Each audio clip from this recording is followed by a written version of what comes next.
Well, hey, tea sippers. Hey, Mrs. Tom.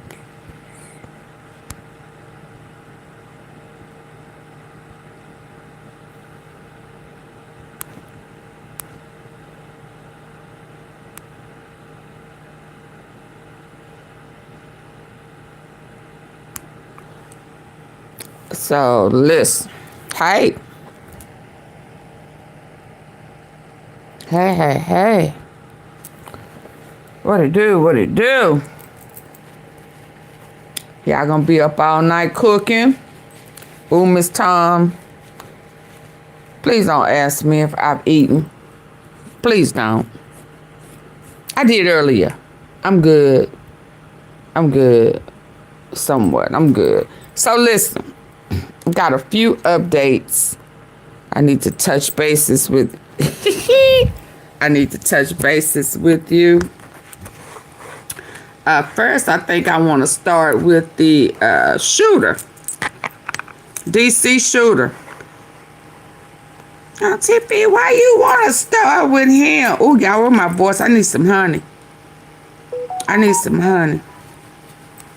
While I'm sitting up under this fan directly on me. Like, I'm young. Well, I've been taking my stuff. Let me see. I'm drinking some hibiscus tea. Sweet ginger hibiscus tea, purified water. Agave syrup and lemon juice with ginger. That should hit it, huh? Oh, y'all can't see it. Okay. Yeah, okay. But anyway.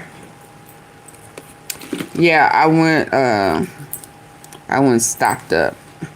So, but listen. Now, it's interesting that this guy right here that they finna tell us about from Afghanistan, he's Afghan. He was cleared, got asylum from none other than, guess who, y'all? Can we guess? But you want to send everybody else, you know, you need this for the people in all these cities. Yeah, it's just rough and tough. Yeah, but you let him come over here and stay. Yeah, let's go and start. And we're going to start with him. Tracking the latest, as I showed you, Brooke Taylor of Fox News saying sources are telling her, law enforcement sources telling. Then we're going to talk about the Epstein files. And then we're going to move over to Candace. Is that okay? Is that okay in that order? I had made up in my mind before I popped on that I was going to let y'all decide, but I guess I done kind of took over. Is that all right?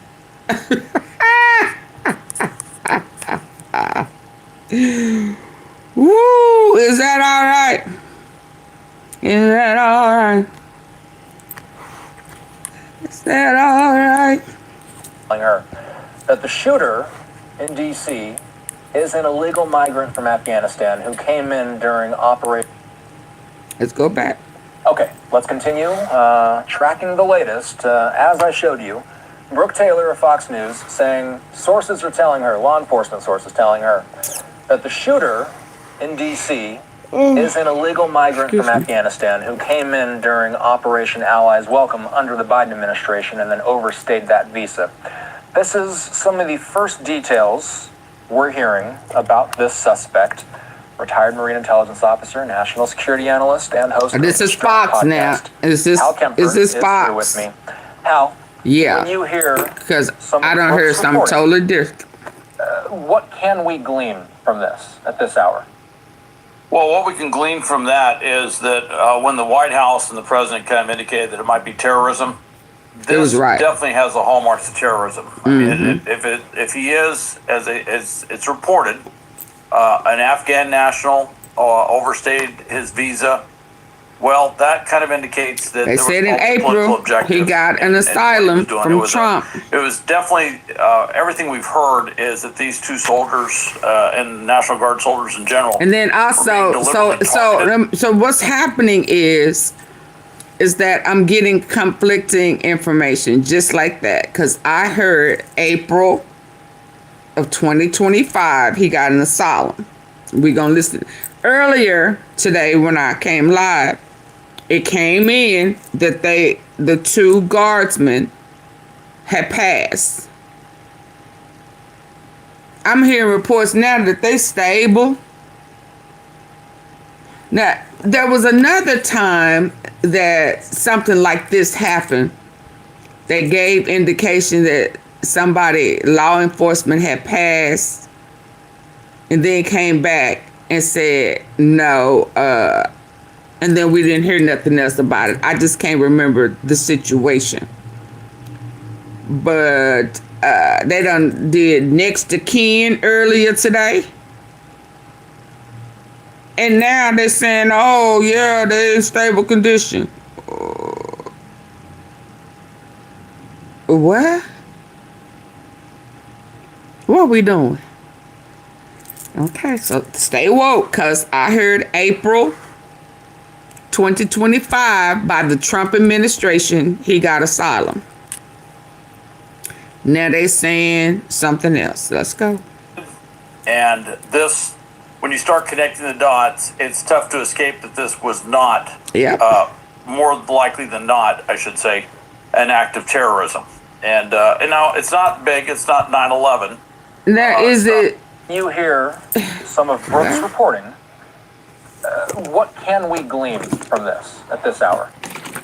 Well, what we can glean from that is that when the White House and the president kind of indicated that it might be terrorism, this definitely has the hallmarks of terrorism. I mean, if he is, as it's reported, an Afghan national overstayed his visa, well, that kind of indicates that there was probably a political objective in what he was doing. It was definitely everything we've heard is that these two soldiers and National Guard soldiers in general were being deliberately targeted.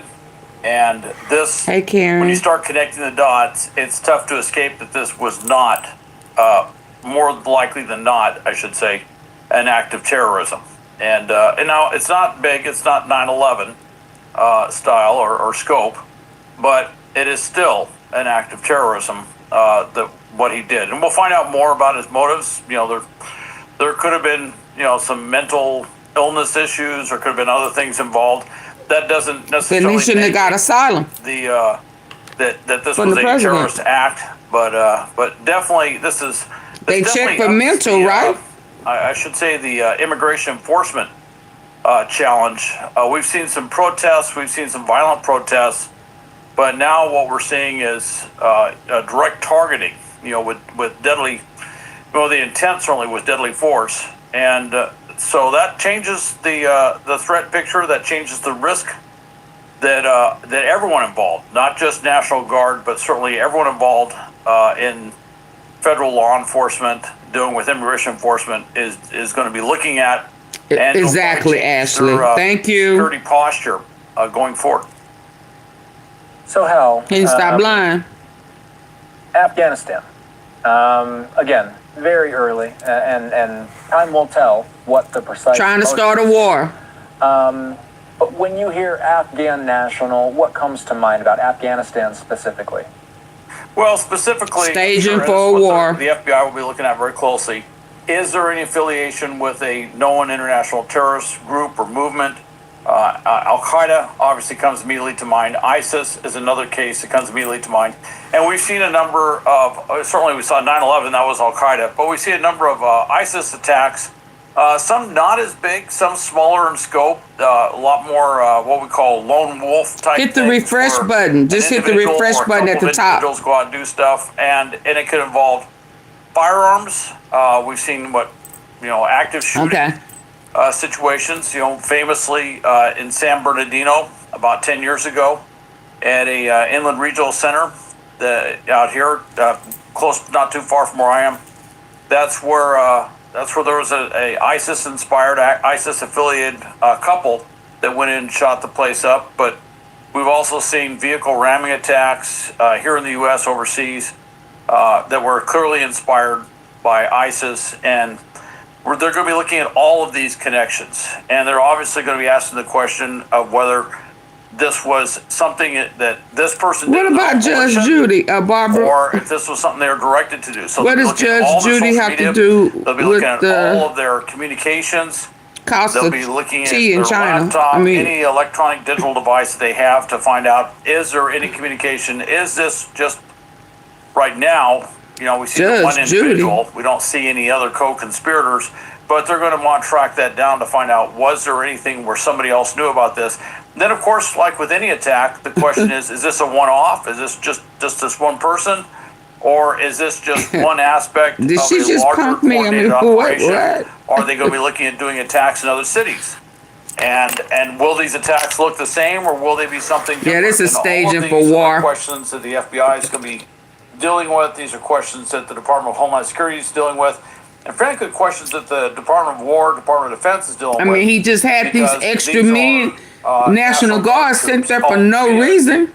It is a little bit different in this situation because these West Virginia National Guard troops actually came under what's called EMAC. They weren't Title 10 federalized. Judge Judy? Actually under what's called Title 32. And in charge of the federal. How they use that federal funding to do that. But basically, it's a West Virginia to what?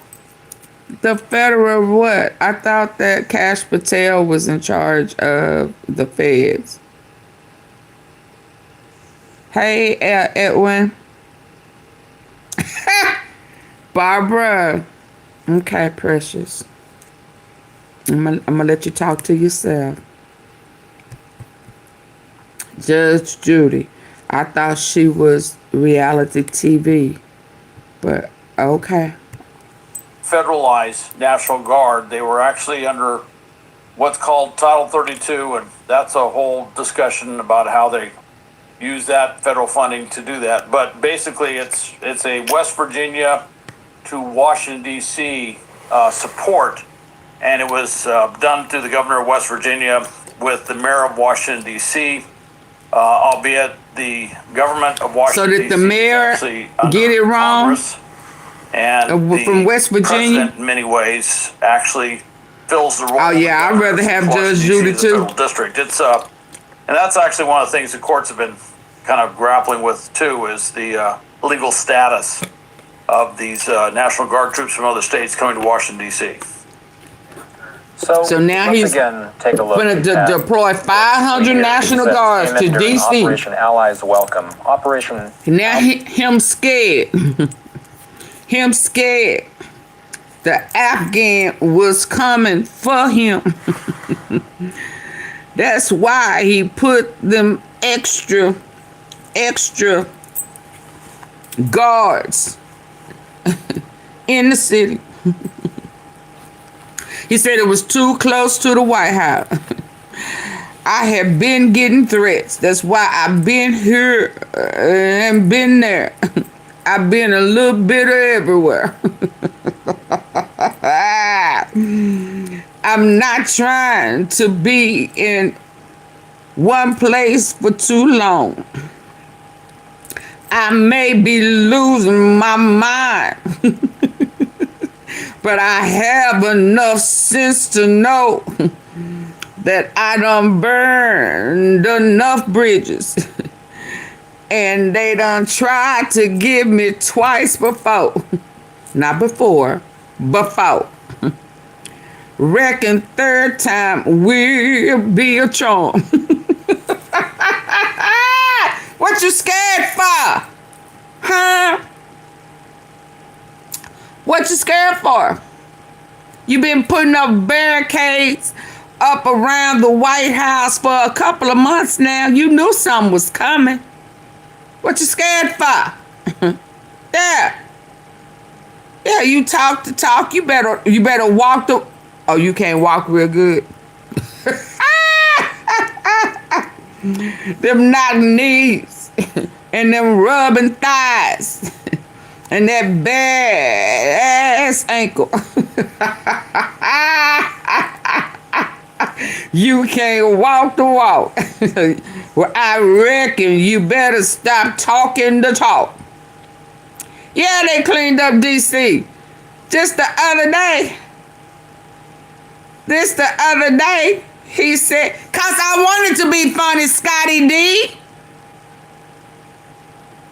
Do you have a problem? You need for me to escort your ass out? Get your ass up out of here. Don't ask me no questions. Get your ass up out of here, because I wanted to be funny."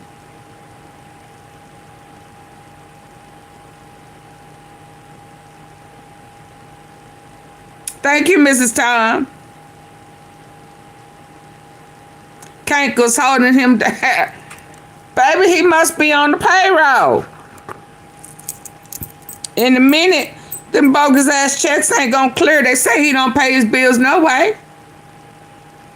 What's wrong with you? Why is it funny? Because I said it is. How about that? Now get your ass up out of here. So you can get up in Cankle's ass. Yeah. Yeah, he lies too much. And if he can't walk the walk, you reckon he better stop trying to talk the talk. Ain't nobody scared of him. But Scotty, I guess. I told y'all before, his knees and shit is bad, his legs is rubbing, and he can't walk straight. Anybody should be able to know how to make Humpty Dumpty fall off the wall. What are we doing? Let's go. Welcome, Hal. Why is it funny? What the hell is wrong with you? Well, this is, we, as you recall, we pulled out of Afghanistan, and we brought a lot of Afghans back that have been working with us. So there's a lot of questions as to what. Gonna say you taught majority of them. This individual was brought under Allied welcome. What was the justification? They're gonna be looking at that. They're gonna be looking if there was a family situation. Absolutely is good. What was he? If not, we'd be crying. And it's my understanding is he is male. That what was he doing with us over there specifically?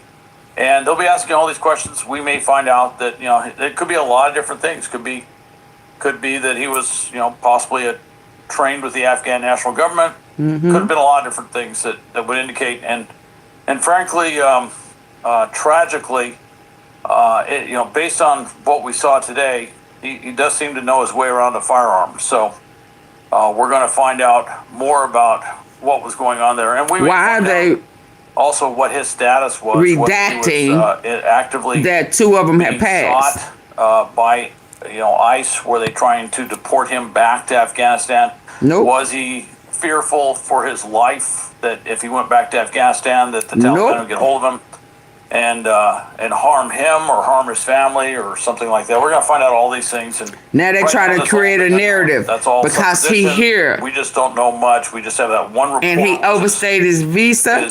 And the Trump administration approved him back in April.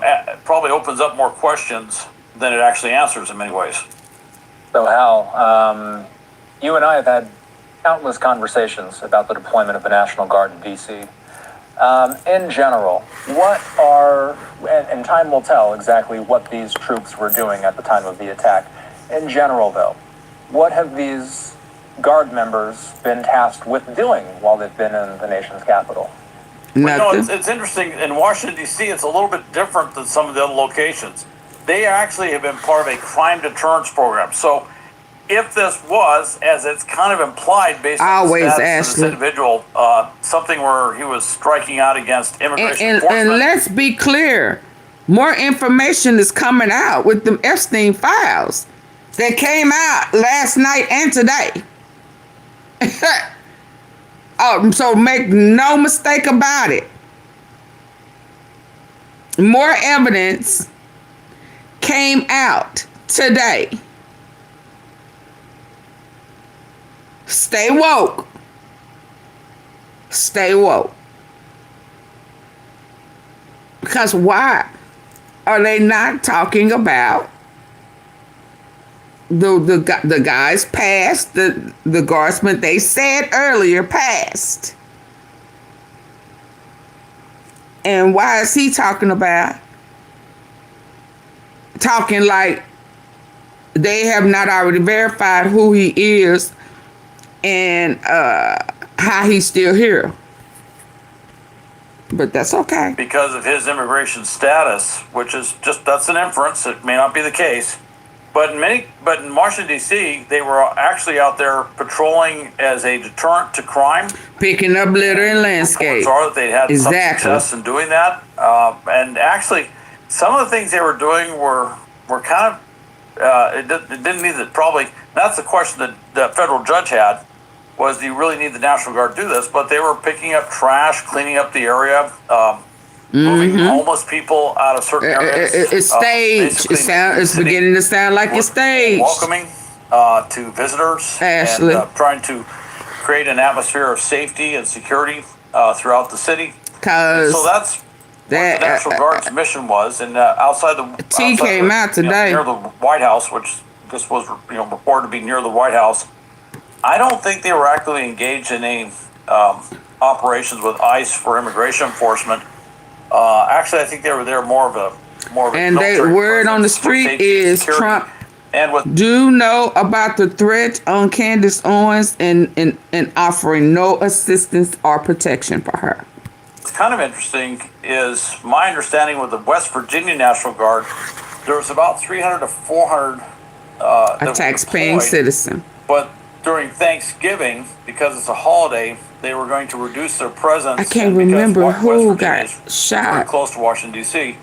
They were going to reduce their presence in the district down to about 160. Had passed. So it is very likely that these two individuals that were shot were part of the 160 that were staying back. And it sounded like the 160 that were staying back in many cases, if not every case, but in many cases, that was a voluntary thing where they asked, would you be willing to stay back to help out? And one of the things that they were doing, or going to be doing on Thanksgiving, was actually serving meals, Thanksgiving dinners. So it's extremely tragic what's occurred here, but it is kind of strange that this appears to be tied maybe to an immigration issue, but these particular troops were actually more likely than not involved. Were probably not involved, at least at the particular time of the shooting, not involved with any. It was those guys. Y'all remember a few months ago after Charlie Kirk was assassinated, then all of a sudden they kept having some shootings or mass shootings, and they was trying to find somebody that was far left to the left. I guess he done got off that kick for now. He's not putting far left on them, but indeed they were to the right. Y'all remember that? And it was somebody, and I don't know if it was the church or, well, it was two church shootings, and they both were Republicans. But one of them, they said that somebody had passed, and then they had to back up off of it and say that they didn't pass. So that's what it's reminding me of this situation, because they're not talking about it. We never heard nothing about them guys that the church blew up when he was trying to go in there and shoot up the church. And one was in Portland, one in Portland, and one was someplace else, Michigan. Okay, because that church blew up. A church caught on fire. We ain't heard nothing else about that, have we? Because he kept saying, oh, it's the left, the far left. And they was to the right. One of them even had a sign in his yard. Yeah.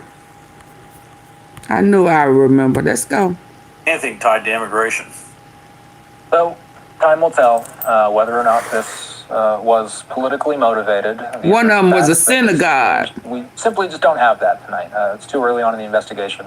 But one thing that Fox 5 DC was underscoring in their coverage earlier today, these Guard members themselves are not politically motivated, Hal, correct? These are just service members carrying out 283 people in here, 321 people in here, 19 likes. What we doing? Absolutely. This has nothing, there's no politics with any of the military or with the Guard. They're simply, they signed up to serve their country. They're following orders, lawful orders, I should mention, because that seems to be a controversy right now. But they were simply doing their duty. And if the politics, and certainly there's a lot of politics right now with these domestic deployments of federalized National Guard and other federal troops to cities, that's completely separate and apart from the troops that are actually doing the missions. The troops doing the missions are just doing their duty as they are assigned to do it. And if there's a federal troop guarding a federal installation or something like that, that goes back to the beginning of the Republic. That's kind of one of the things that troops do. And so there's nothing political in this, although certainly immigration enforcement, as it's being done now, is very controversial. We have seen violent protests. We have seen violence. There's been at least one or more deaths involved with all this. So that's a separate issue, and sadly, this may be kind of connected to that other mission, which is from what that's like you making up stuff, sir. Soldiers were involved in. I should say, Bill Malugin just sending this out. He's Fox's. He's a congressional correspondent for Fox, but of course, many people know Bill for his years of reporting on the border and immigration issues for Fox. Malugin saying this moments ago: per multiple federal law enforcement sources, the suspect in custody for the shooting of 2 National Guard soldiers in D.C. is an Afghan national who entered the U.S. on September 8th, 2021 as part of the Biden administration's Operation Allies Welcome in the aftermath of U.S. withdrawal from Afghanistan. I'm told that his permission to be in the U.S. expired in September of this year, and he is now in the country illegally. Malugin says, I have a name and date of birth, but am waiting for further confirmation. This is Fox, y'all. I'm not sure how much you'd be able to expand on this. I'm curious what you do know, though. In general, what may have Afghan nationals been leaving the country for in light of the U.S.'s withdrawal from Afghanistan? I mean, there were people who wanted to leave the country in light of the Taliban taking over. Do I have that right? Well, many of them, if not most of them, at least of the adults, not the children, but they were involved with either the Afghan national government or directly supporting the U.S. And we tried to get out as many as we possibly could. So they was helping the U.S. Despite the many that we unfortunately could not get out, we did get a lot of Afghans out of Afghanistan before the Taliban, as the Taliban were taking over. And of course, the reason they wanted to get out was because they were in fear for their lives, for themselves and their families. That So they came over as allies against them for having been working with the under US Biden against the Taliban, and certainly against any other violent extremist groups that were operating against the Afghan national government there, to include Al Qaeda and ISIS. And so I'm sure he was, that was probably his motivation for coming over here. And in September, when he was told that his time had expired, I have no doubt he was looking around the world and saying, where do I go? And going back to Afghanistan, that I don't think that really has changed much. It's still a tough place. I need to see what time. And what has changed, though, is a number of countries, particularly in Europe, have also tightened up it's been an their immigration rules. And so it's a lot tougher for some of these immigrants that were here as refugees. Yeah, that's true. But I just want to start by giving you just a sense of everything we know as of right this moment.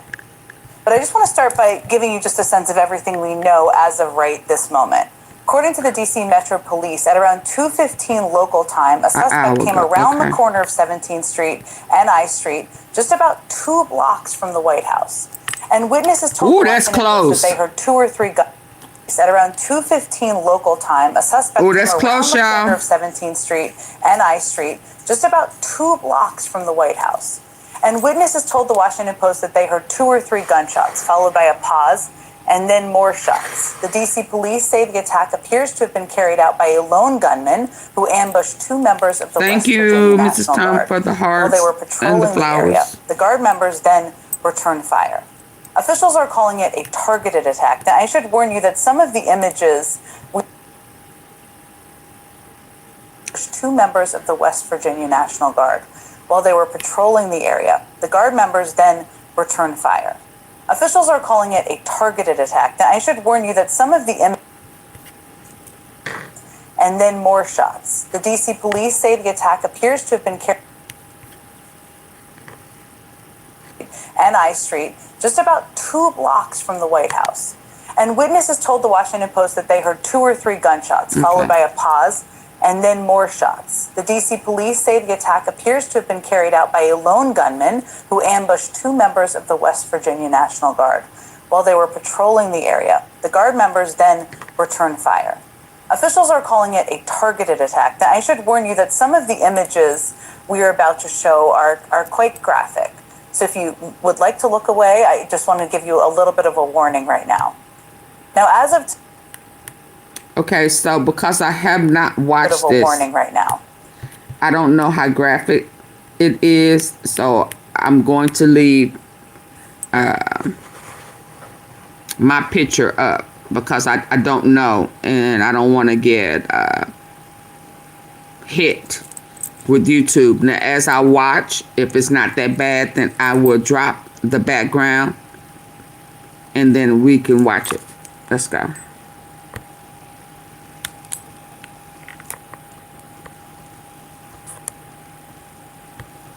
I just want to give you a little bit of a warning right now. Now, as of tonight, the suspected gunman, who has been identified as Rahmanullah Lakanwal, a 29-year-old Afghan national, is in custody. But authorities have still not said anything publicly about a motive, and that can sometimes take some time. We're going to talk. So it looked like there was a scuffle on their takedown.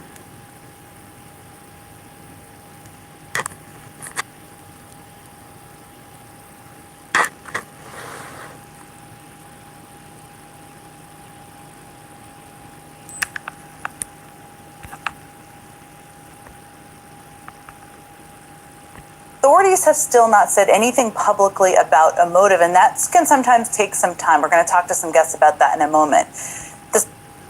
Oh, that's a. Oh, okay. The suspect was subdued and apprehended by other members of the National Guard, along with law enforcement who were in the vicinity of the attack. And the 2 members of the National Guard who were tragically shot have been hospitalized and remain in critical condition at this time. A video from the aftermath.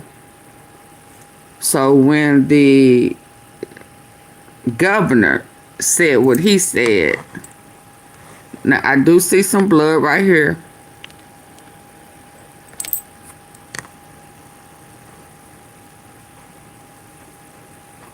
So this is the one on the side. So what is USSS? What is USSS? Why are they not giving CPR? Oh, well, maybe he is holding the wound, applying pressure. And it looked like he got something in his hand. Maybe he's applying pressure. United States Secret. See, okay. The shooting appeared. Let me move it over. Who are you? Who are you, sir? Yeah, it's 709 people in here. It's only 26 likes. Can you double tap the face of your screen? This is double tap real quick. It's free. It don't cost anything. It's just acknowledging that you're here with us. And or if not, then just hit the three dots at the top right on your computer or tablet. And let's just thank you, please, so that I won't have to continue to stop. Can we just, it's just like that. It's just, come on, let's go, let's go, let's go, so we can get to the T.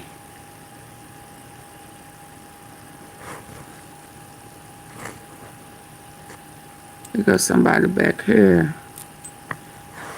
Hey, Serene. To show a team of first responders. Oh, there you go. He pushing on one of those National Guard members, while another team member cares for the other. Okay. And just to show you just how close this shooting was to the heart of D.C., again, just blocks from the White House, one of those National Guard members was taken in an ambulance and transported to the National Mall, where they were then medevac to a trauma center. All of this unfolded so close to the White House that it briefly placed a lockdown on the whole area, along with the Treasury Department next door. President Trump was not at the White House at the time, having left D.C. Last night, actually, to spend the Thanksgiving holiday at Mar-a-Lago in Palm Beach. And likewise, Vice President J.D. Vance was outside D.C. at the time of the shooting as well. Now, in response to today's attack, Secretary of Defense Pete Hegseth announced that President Trump has ordered another 500 Guard members into D.C. Why?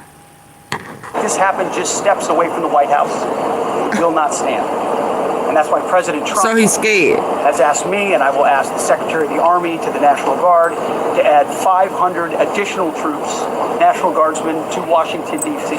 They're scared. This will only stiffen our resolve to ensure that we make Washington, D.C. safe and beautiful. I thought it was already Those 500 safe. new National Guard members would come on top of the already 2,188 Guard members already assigned to D.C. The FBI Joint Terrorism Task Force is leading the investigation into today's shooting, working to determine. So those guardsmen are terrorism. there because The Trump Secret is Service scared. is also looking into whether the shooter intended to target the White House itself or anyone under the Yeah. Secret Service's protection. But as of now, there is still a lot we don't know. The investigation is really just beginning. And again, we'll bring you anything we learn during the next hour to update you. But joining me now to discuss all of this is MS Now Justice and Intelligence correspondent Ken Delaney and former Assistant Special Agent in charge at the FBI, Michael Feinberg. Ken, let me just start with you. You've been covering this all very, very closely. Tell me, is there anything that I missed there about where the investigation stands right now, or any updates that you've had from your sources? There's one new piece of information, Jen, and the New York Times is reporting, and MS Now has confirmed, Mark Santia and I, that this 29-year-old Afghan entered the country in 2021 through a Biden administration program called Operation Allies Welcome, which accepted around 90,000 Afghans. And people may remember it was a kind of a furious operation at the end of at the conclusion of America's involvement in Afghanistan, where we were trying to give sort of rescue some of the people that had helped the United States cause, or Afghans who were in danger. And there was a lot of vetting that took place very quickly. And this person was admitted into the country at that time. Now, there are also reports, we have not confirmed these reports, that he then later applied for asylum last year and was granted asylum by the Trump administration this year. Again, MS Now has not confirmed those reports, but in fairness, That's what I'm talking for the full about. context for our viewers. And so that, of course, is one piece of the puzzle here as investigators try to seek out what the motive is. And we don't know what the motive is, but obviously... Back that thing up. Let's hear that part At the again. end of at the conclusion of America's involvement in Afghanistan, we were in 2021 through a Biden administration program called Operation Allies Welcome, which accepted around 90,000 Afghans. And people may remember it was a kind of a furious operation at the end of at the conclusion of America's involvement in Afghanistan, where we were trying to give sort of rescue some of the people that had helped the United States cause, or Afghans who were in danger. And there was a lot of vetting that took place very quickly.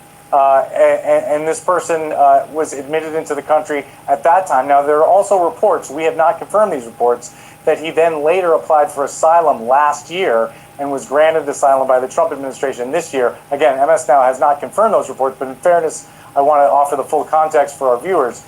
And so that, of course, is one piece of the puzzle here as investigators try to seek out what the motive is. And we don't know what the motive is, but obviously thoughts are, of course, turning to, was this some form of Islamic extremist terrorism? That's not without precedent in these kinds of situations. That's exactly what investigators are looking into right now. As soon as the FBI concluded that this was a targeted attack on uniformed members of the armed services, they took over the investigation from DC police, worked to identify the suspect, and now no doubt are going through his digital footprint, his social media accounts, trying to interview relatives, trying to piece together everything they can learn about this man's life while he was in the United States, his movements before the attack. Same to you, Ashley. All those questions at the moment are unanswered. They are unanswered. Okay, hold on. Hold on. And FYI, before I forget, baby girl Kanika Jenkins, is that her name? She's coming back up because of that with the Epstein and Trump and these elites, because of the organ trafficking, harvesting the organs.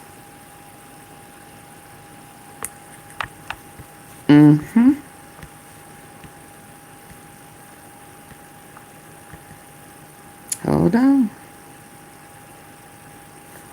Stay woke with that as well.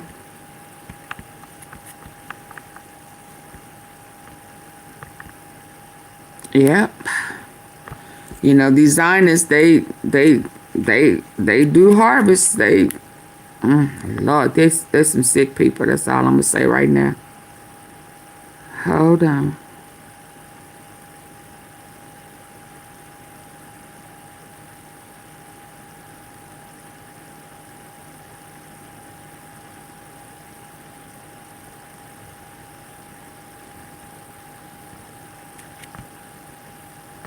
I'm trying to see where I'm going to go,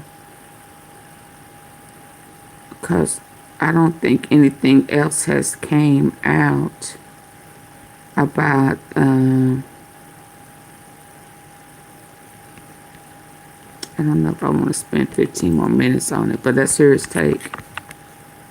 The United States, paying taxes, This is a breaking news alert. The suspect who was involved in the shooting of 2 National Guards members in Washington, D.C. earlier in the day was approved for his asylum application by the Trump regime in April of 2025. Now, I'm just wondering why he wasn't ever pulled over. I mean, yeah, he was approved, but the way they pulling over people that they know are not that American citizens, he looked like he should have been pulled over. I ain't trying to be funny. I mean, he don't look like he should have been questioned by now. For crying out loud. I shouldn't have said that. Was approved for his asylum application by the earlier in the day.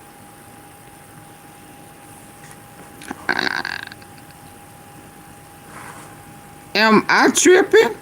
Hey, Janet. He don't look like he should have been stopped by now. Since in D.C., they stopping and rolling and picking and get out and, fooling with old people. And he looked like he should have been stopped by now. I ain't lying.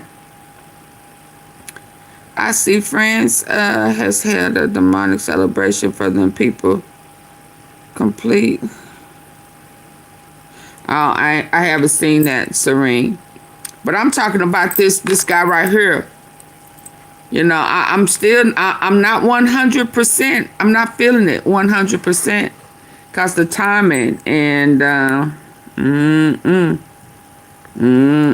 was approved for his asylum application by the Trump regime in April of 2025. And let me repeat that. It was the Trump regime right. that approved. And I thought with people who have overstayed their welcome and they had to go out and come back in the right way. And then I thought that's why we saw those people out in the field picking cotton and pulling peas. I thought they had to go through that process like we saw them Haitians and them other people out there in the fields. Now, how did he... Yeah, no. How he bypassed all that? That's all I'm saying. How?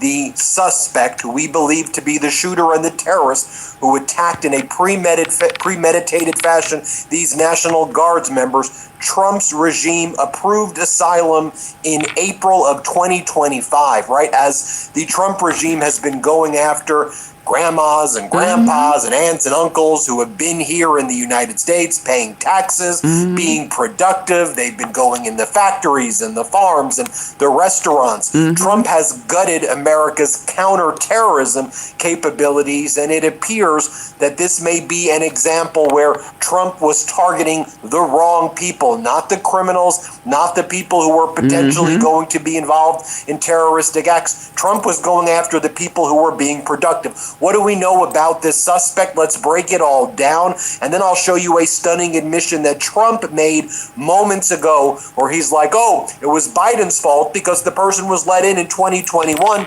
and we didn't even know how to figure out who this person was. But here's what we know about this individual. You see the individual right here. The name is Ramanullah Lakanala. From Afghanistan, 29-year-old Afghan national, entered the United States in 2021 as part of a group of Afghan refugees who were fleeing from the Taliban. There was a process and procedure there associated with vetting these individuals. And as far as we know, this individual did not engage in any terroristic acts until now. And again, it's just a suspect, but this seems to be the individual. His name is Lakanala. He entered the United States on a special immigrant visa as part of Operation Allies Refugee during the American withdrawal from Afghanistan in 2021.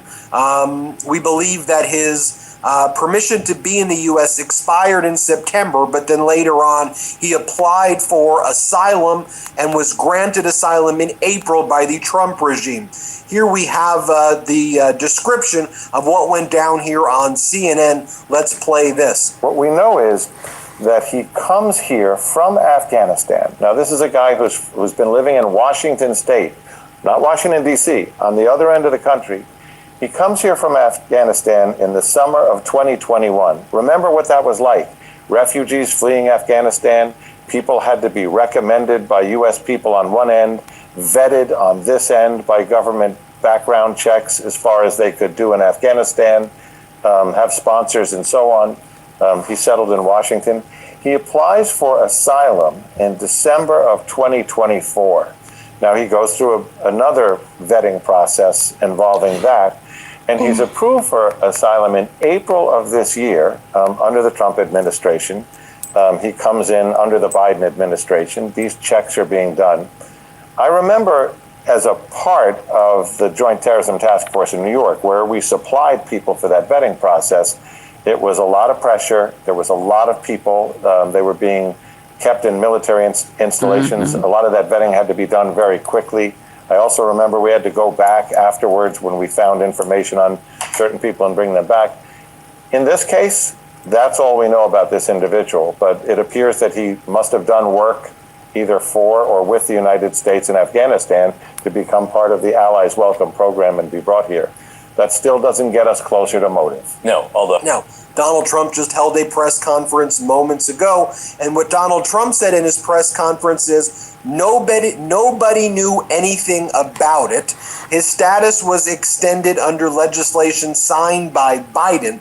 Those are going to be key words because it seemed it was actually Trump who granted the asylum application here. So here's what Trump says. I can report tonight that based on the best available information, the DHS is confident that the suspect in custody is a foreigner who entered our country from Afghanistan, a hellhole on earth. He was flown in by the Biden administration in September 2021, one of those infamous flights that everybody was talking about. Nobody knew who was coming in, which is not true. He was vetted at that time. But in terms of the extension and the asylum, that seems to be under Trump. Nobody knew anything about it. His status was extended under legislation signed by Biden. Here, let's play this clip. Oh, the lies. I can report tonight that based on the best available information, the Department of Homeland Security is confident that the suspect in custody is a foreigner who entered our country from Afghanistan, a hellhole on earth. He was flown in by the Biden administration in September 2021 on those infamous flights that everybody was talking about. Nobody knew who was coming in. Nobody knew anything about it. His status was extended under legislation signed by President Biden. Lies.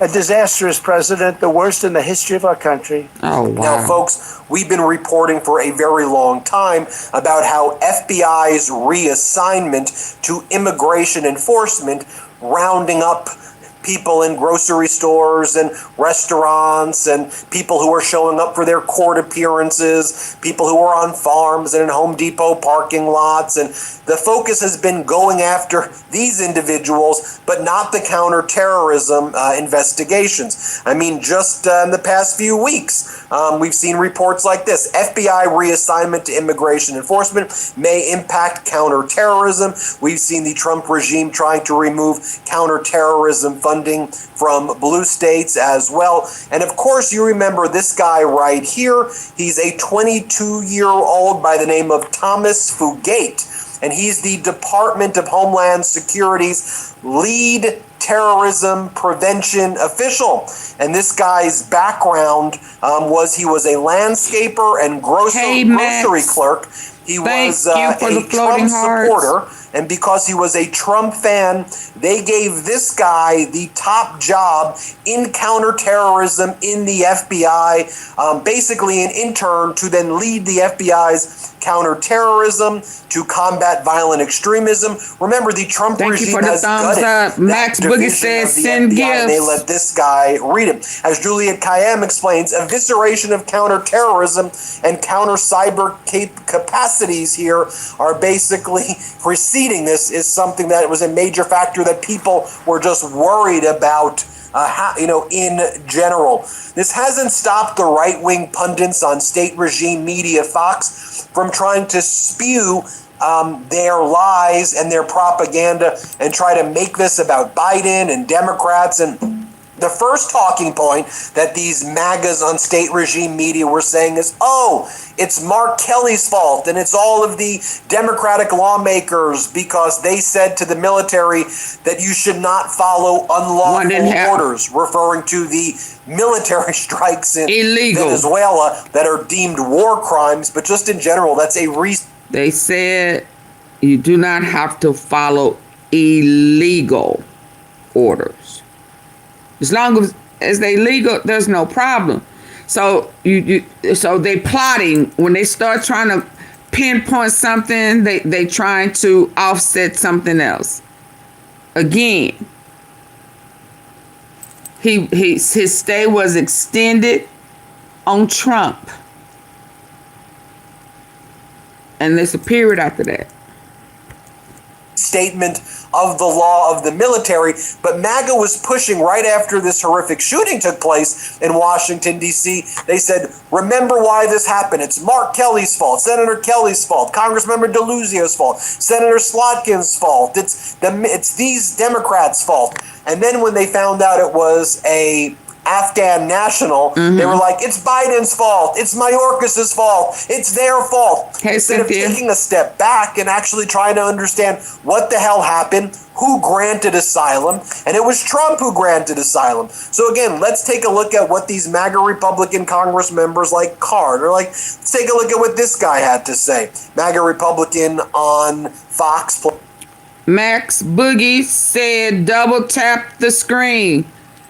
Double tap take a moment of silence to double tap your screen on your phone. Or hit the three dots at the top. 501 people in here.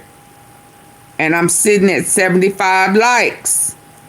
83. Can we get some more? I almost started doing that.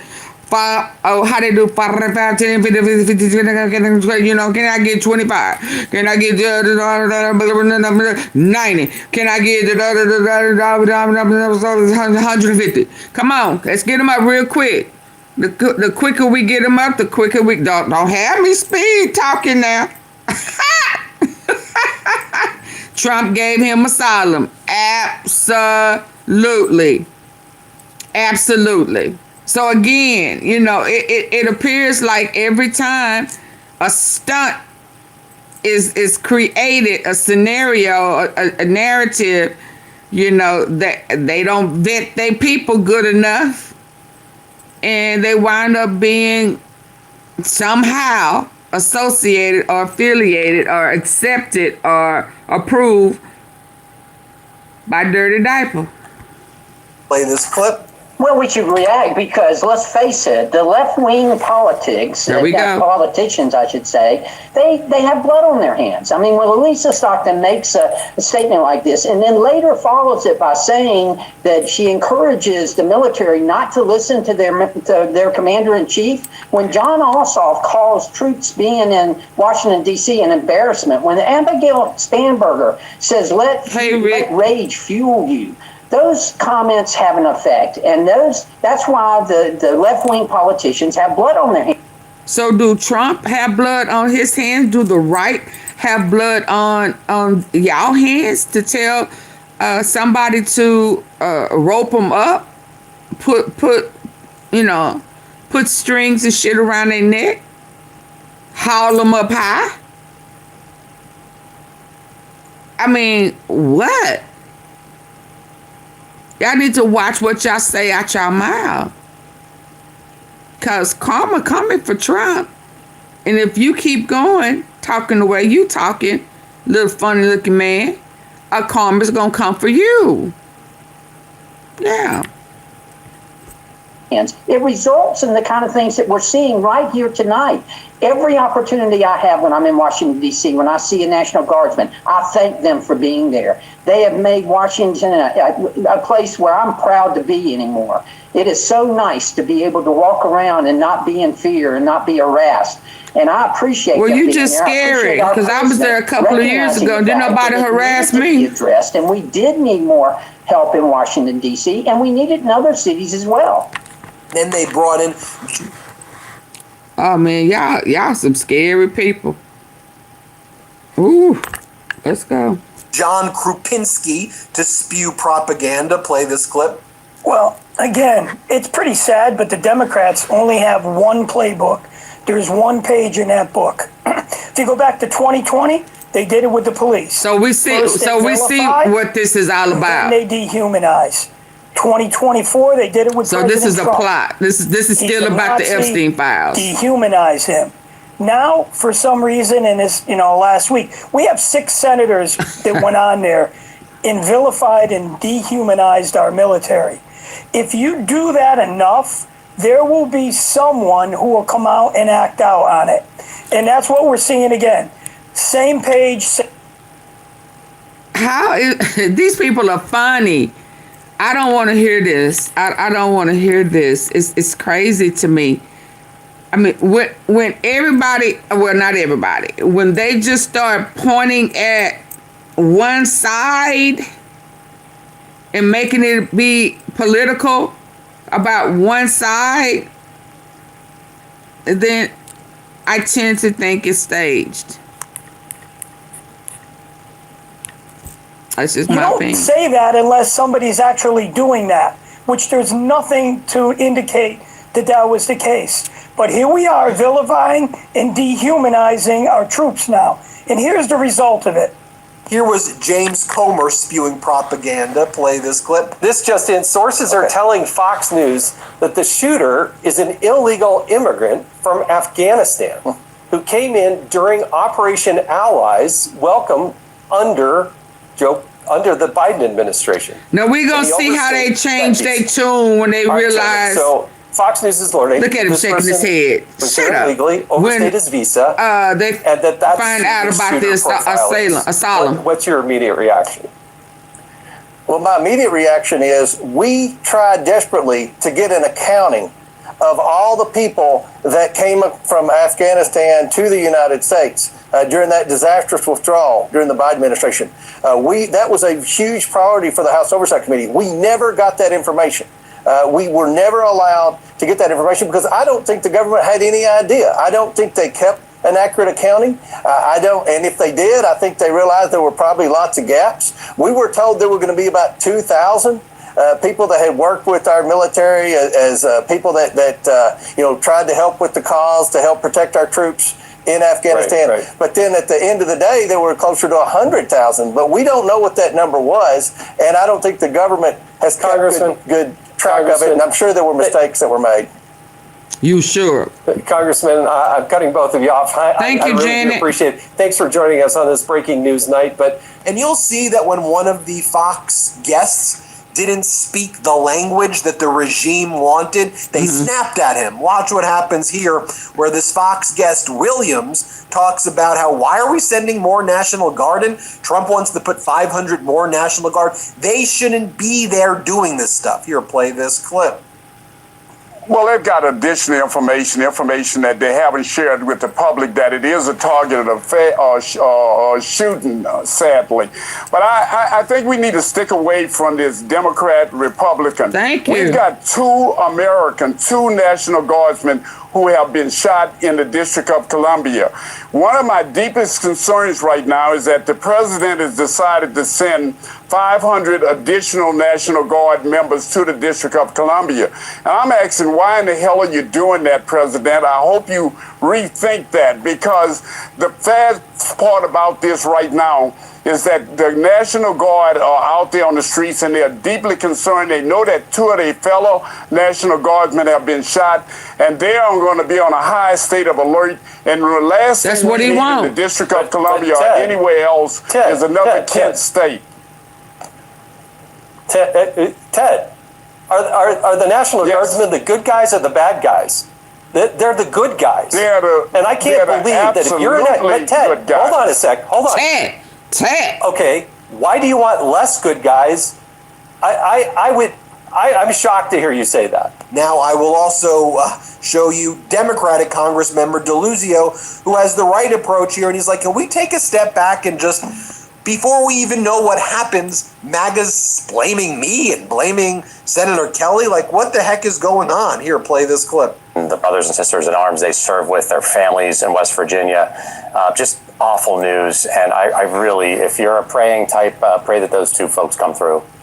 I mean, obviously, the latest we know is they are in critical condition right now. Now, latest we know that they passed. Now, it didn't take long, Congressman. After these shootings, people did start posting online criticizing you and the 5 other Democratic members of Congress for posting your video, suggesting that it may somehow have put a target on the National Guardsmen's backs. Now, I know you didn't mention any specific orders in the video, but some critics of the president have suggested that National Guard deployments around the country, broadly speaking, are not always legal. So I wanted to give you a chance to respond to some of this criticism, which I'm sure you've already seen. Yeah, it's just crazy stuff, outrageous stuff. I mean, it's been, a half hour since we've even learned any basic facts about the alleged shooter here. Dangerous rhetoric, and let's be clear, the only threats and calls for violence came from the president and his supporters after he called for our arrest. So there you have it, folks. We'll keep you posted every step of the way, but... Okay. Yeah. You started that talking about putting stuff around people's necks. I don't know how you thought that was going to go. Well, what about that rhetoric? They're just so forgetful, so biased, so hateful and conniving. Who your mama now? Okay, let's go here. Because this may be part of the reason. Something historic. He got beat up last week, the whole week. Cash Patel got beat. the fake attorney guy. Ooh, they just been stomped out here, and then they still getting bad news. He pardoned the turkey. He almost impeached himself. I mean, and did she get some news about the Epstein? The judge. Okay. So let me get to what the judge said. Judge said you got to let it go. Judge said let it go. ASAP, if I'm not mistaken. And then we go. Cause see, I think if what I think happened today. Let me find it. This may be the reason why they went on and executed this right here. You know, I'm not sure, you know. But there was some things going on today in court. And it didn't go in his favor. And he lost the Comey. And, you know, they've just been having a tough week. Don't you agree? Cash Patel got caught using our plane, you know, our military for his funky country singing girlfriend who is a plant. Hey, Connie. I mean, it's just a lot going on. There's a lot going on. Hold up. Hold up. I must didn't mark it. But let's go to the other girl. Oh, hold up. Let's go. Get the lights up. Something historic. The first national survivor. It's an honor to stand here again for something America is finally united on. The immediate release of the entire Epstein files. It's an honor to stand here again for something America is finally united on. The immediate release of the entire Epstein files. In a divided nation, this is one demand we all share.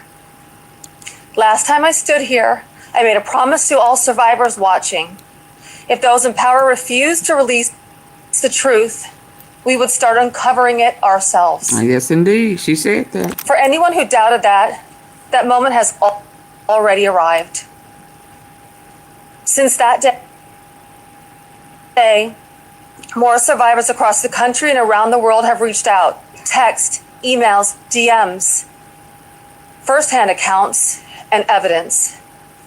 Many are women who were abused or trafficked through the international modeling pipeline Epstein built, promising visas, apartments, opportunities, futures, while exploiting their dreams for abuse. Mm-hmm. Most are still terrified to speak publicly because the men involved are powerful. They're connected, and as we know, they're protected. For too long, survivors have watched others speak for us. And while we are grateful for our allies in Congress on both sides, we've realized something. This fight belongs to us. We lived it, and we know the truth. And we will not wait quietly for institutions to decide when we're allowed to speak. The survivors now coming forward have entrusted us with their stories. We are sharing that information with the proper authorities, and when it can safely be made public, it will be. So today, we are launching something historic. The first national, survivor-led political movement in America. Nonpartisan, laser-focused on exposing the systems, the loopholes, power structures, and silencing mechanisms that have protected predators for far too long. Yes. We are stepping directly into the halls of power,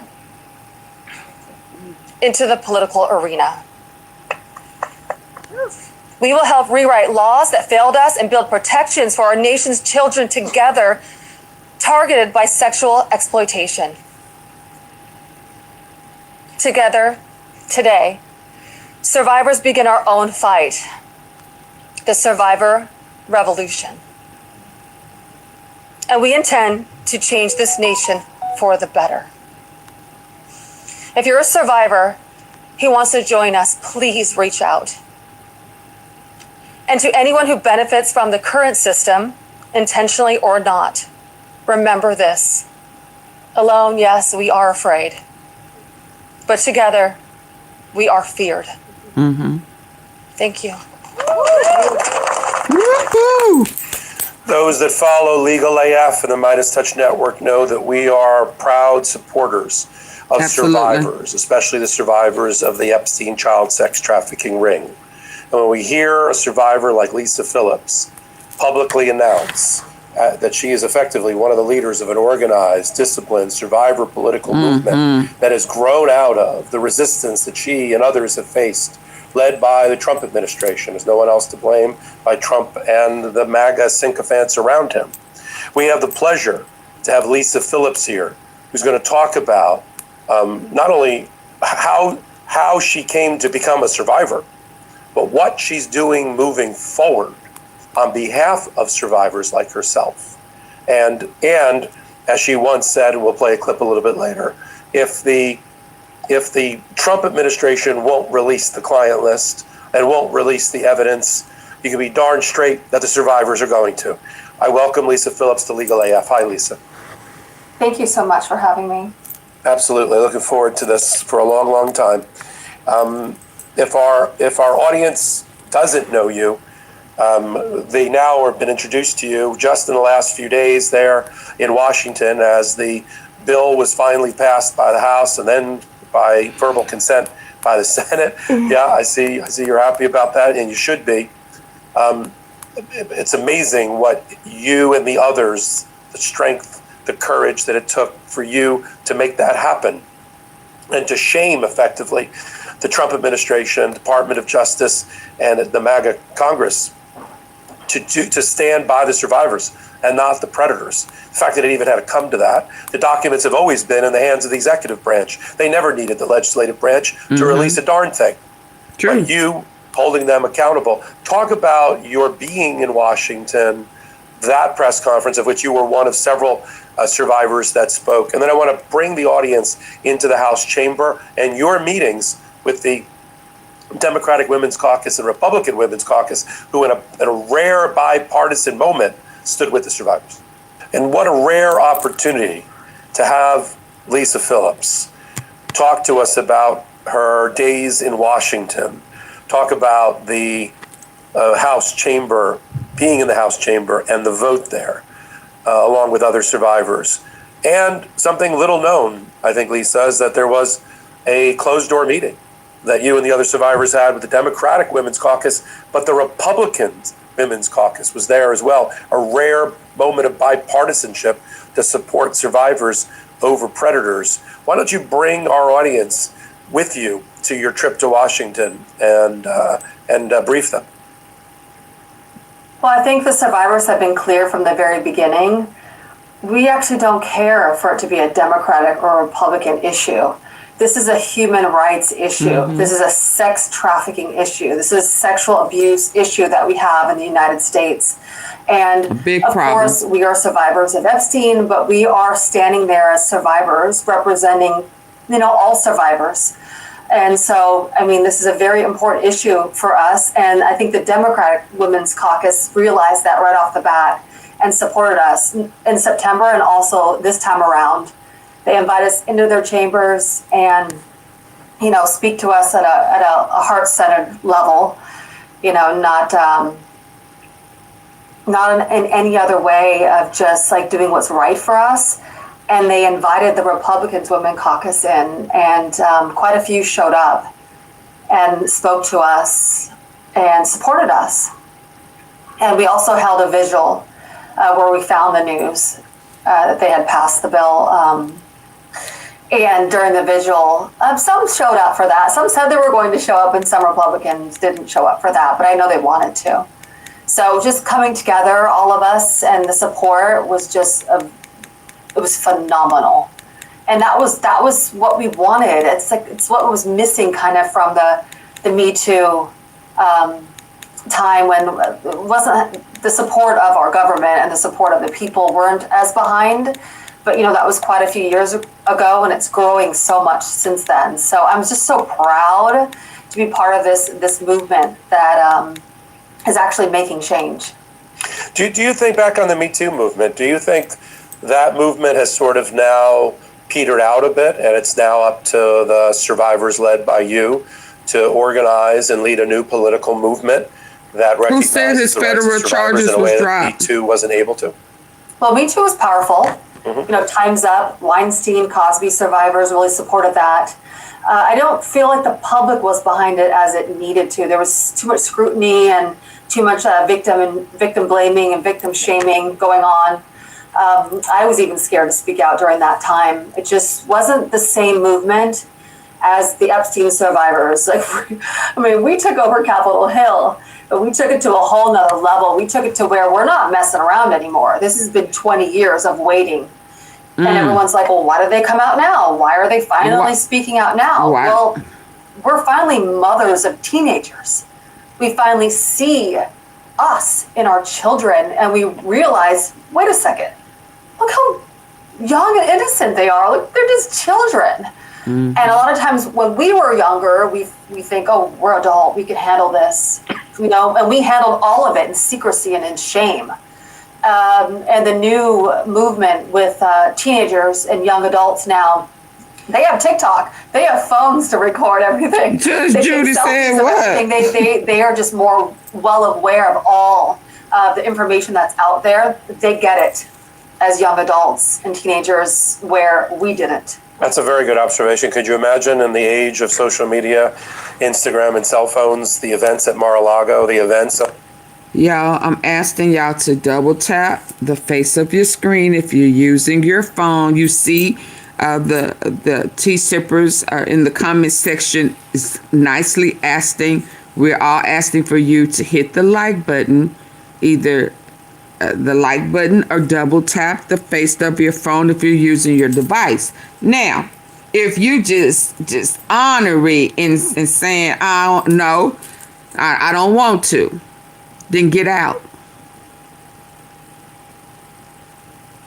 It's just that simple. Either double tap, just like that.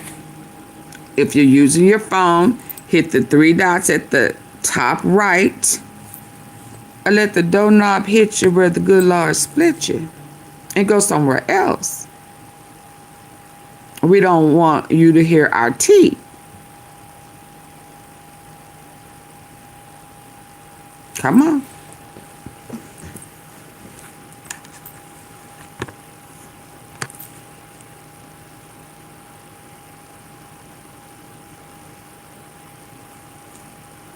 Yeah, some of y'all new here, and you don't know that I will shut it down.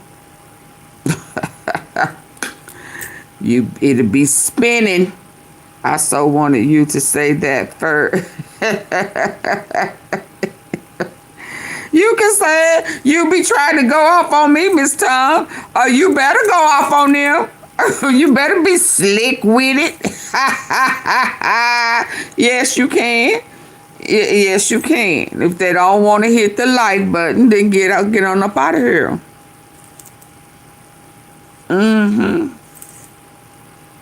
Hot tea sipping. Hey, Tammy. We've been on the shooter.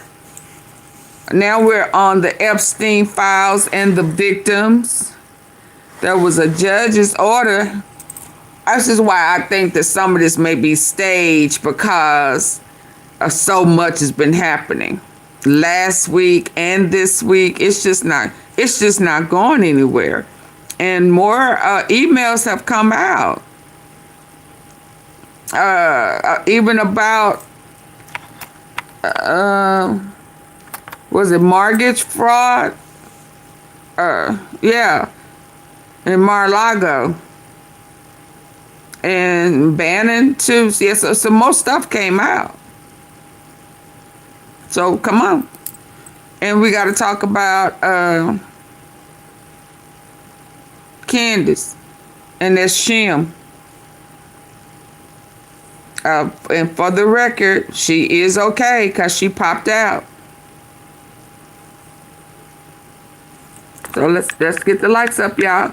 And the likes haven't moved, and I'm not moving until my likes go up. So double tap the face on your phone.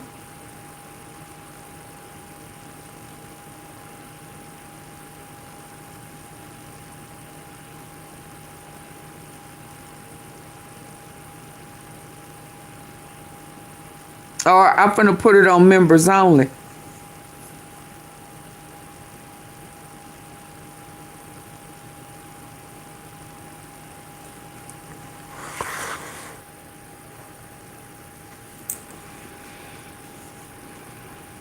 Thank you for the video. Says you're welcome.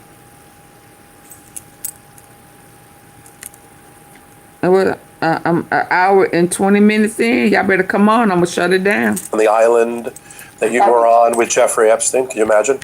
If we had phones back then. It's a very good observation. Could you imagine in the age of social media? And the new movement with teenagers and young adults now. They have TikTok. They have phones to record everything. They take selfies of everything. They are just more well aware of all the information that's out there. They get it as young adults and teenagers where we didn't. That's a very good observation. Could you imagine in the age of social media, Instagram and cell phones, the events at Mar-a-Lago, the events on the island that you were on with Jeffrey Epstein? Can you imagine? Epstein said he's seen some monsters, but Trump was the worst. Never have lasted. He would have been caught immediately. Too much information would have been. We would have been on TikTok. You know, there were so many things that would have come out. Like, you can't get away with many things nowadays. But that's why everyone was able to enable him back then.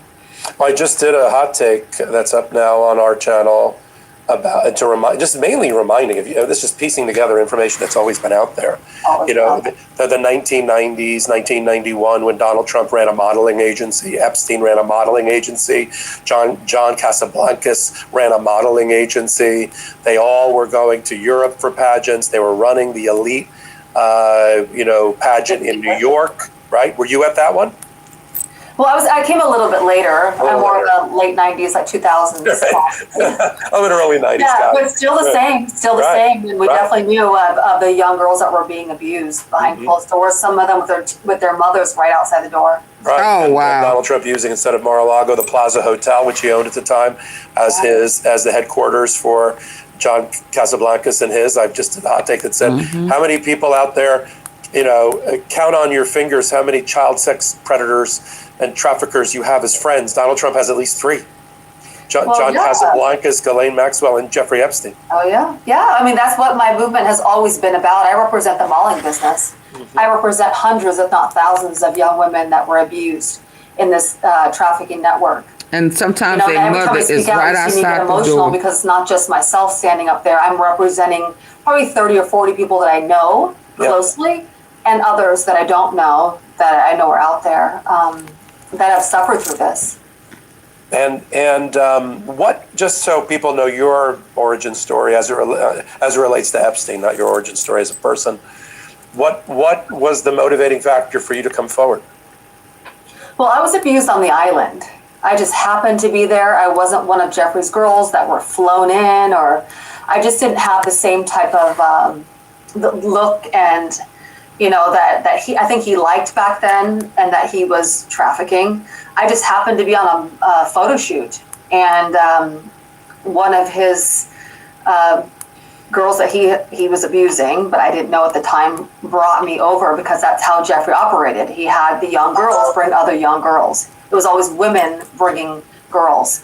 It was almost a genius plan, because it made you put the shame back on the girls. And that's how I was brought there. And I witnessed a few things when I was there. I saw the girls that were there, and I saw the older men that were there. And so when Virginia Giuffre started speaking out in 2019 and others, I wanted to say, wait a second, like, I know they're telling the truth. Not thinking I would ever speak out about my abuse. I wasn't ready for that. I wasn't even I wasn't even connecting the dots, really. And I didn't even want to think about it. But I did know that these other girls were being abused on that island, because I saw it happen. And so I just wanted to do the right thing and started doing documentaries and started speaking out about other survivors. And I think a lot of people don't realize is that during those years, 2019 and 2020, I didn't have any support. I didn't have parental support, siblings, friends, my partner at the time. Nobody was supporting me. And so I desperately reached out to survivors of Epstein. And that's where I found, and still to this day, as you saw on Capitol Hill, that support is a bond.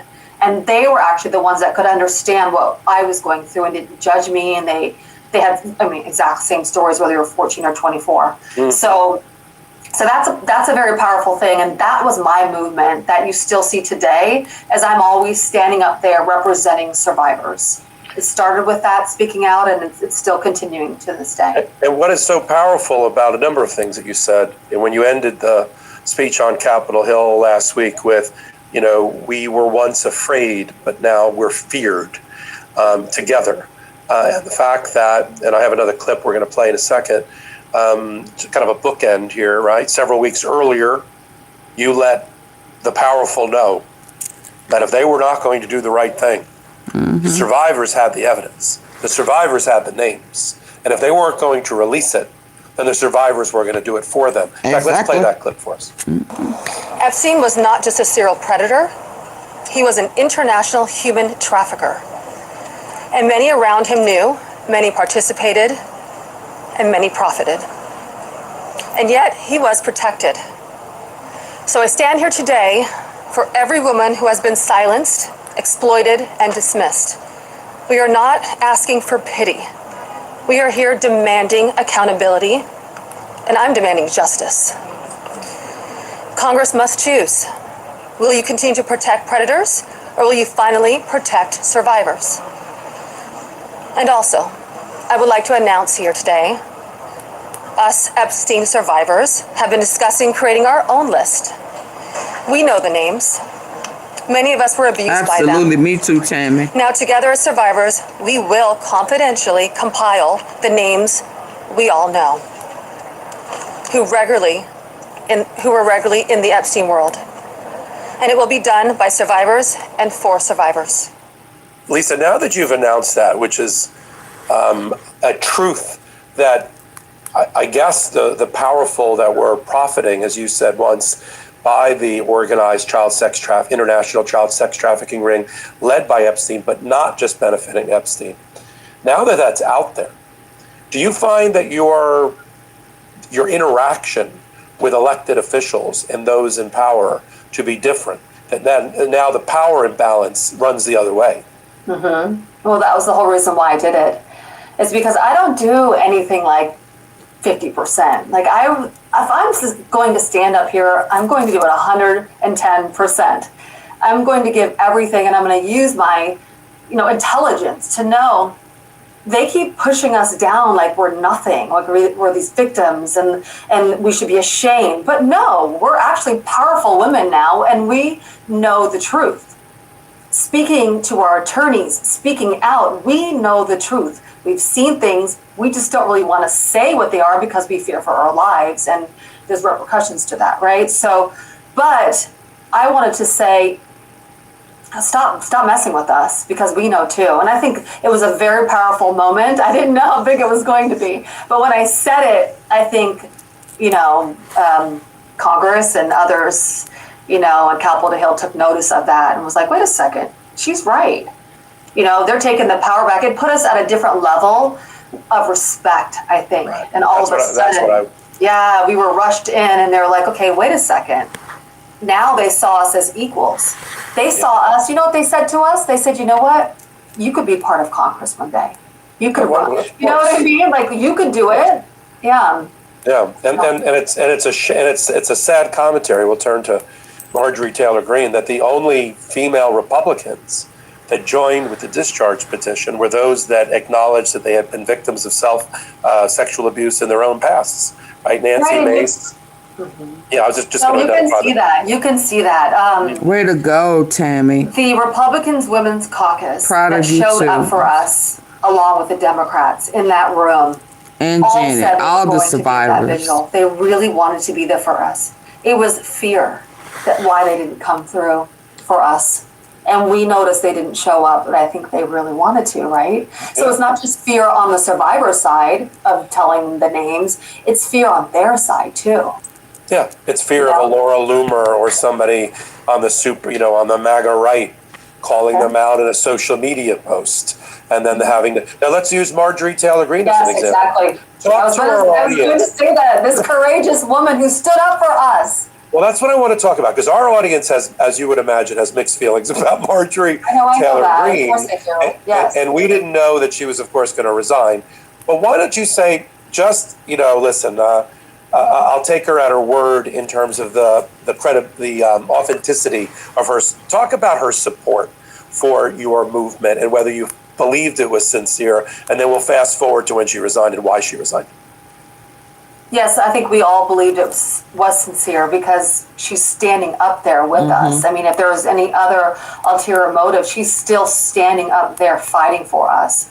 And, just to have a Republican do that, I think also, I mean, she got basically fired for it.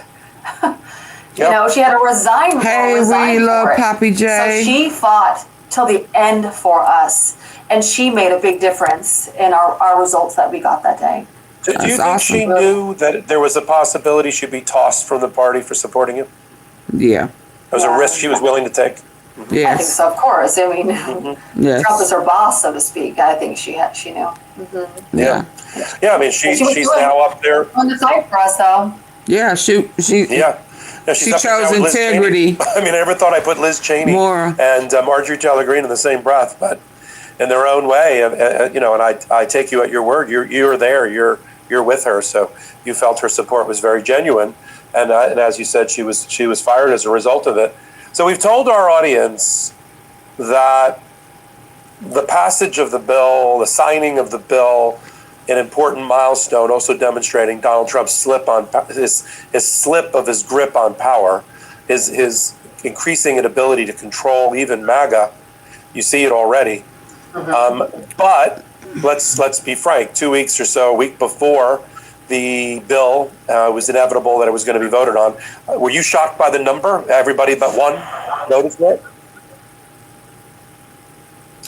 We were expecting it to be unanimous. Yeah, no, it's not about trusting her. It's about her having integrity enough to we were so extremely happy, and we could choose supporting the victims over losing her job or falling out with the Republicans. They were just on our side. That is most definitely commendable.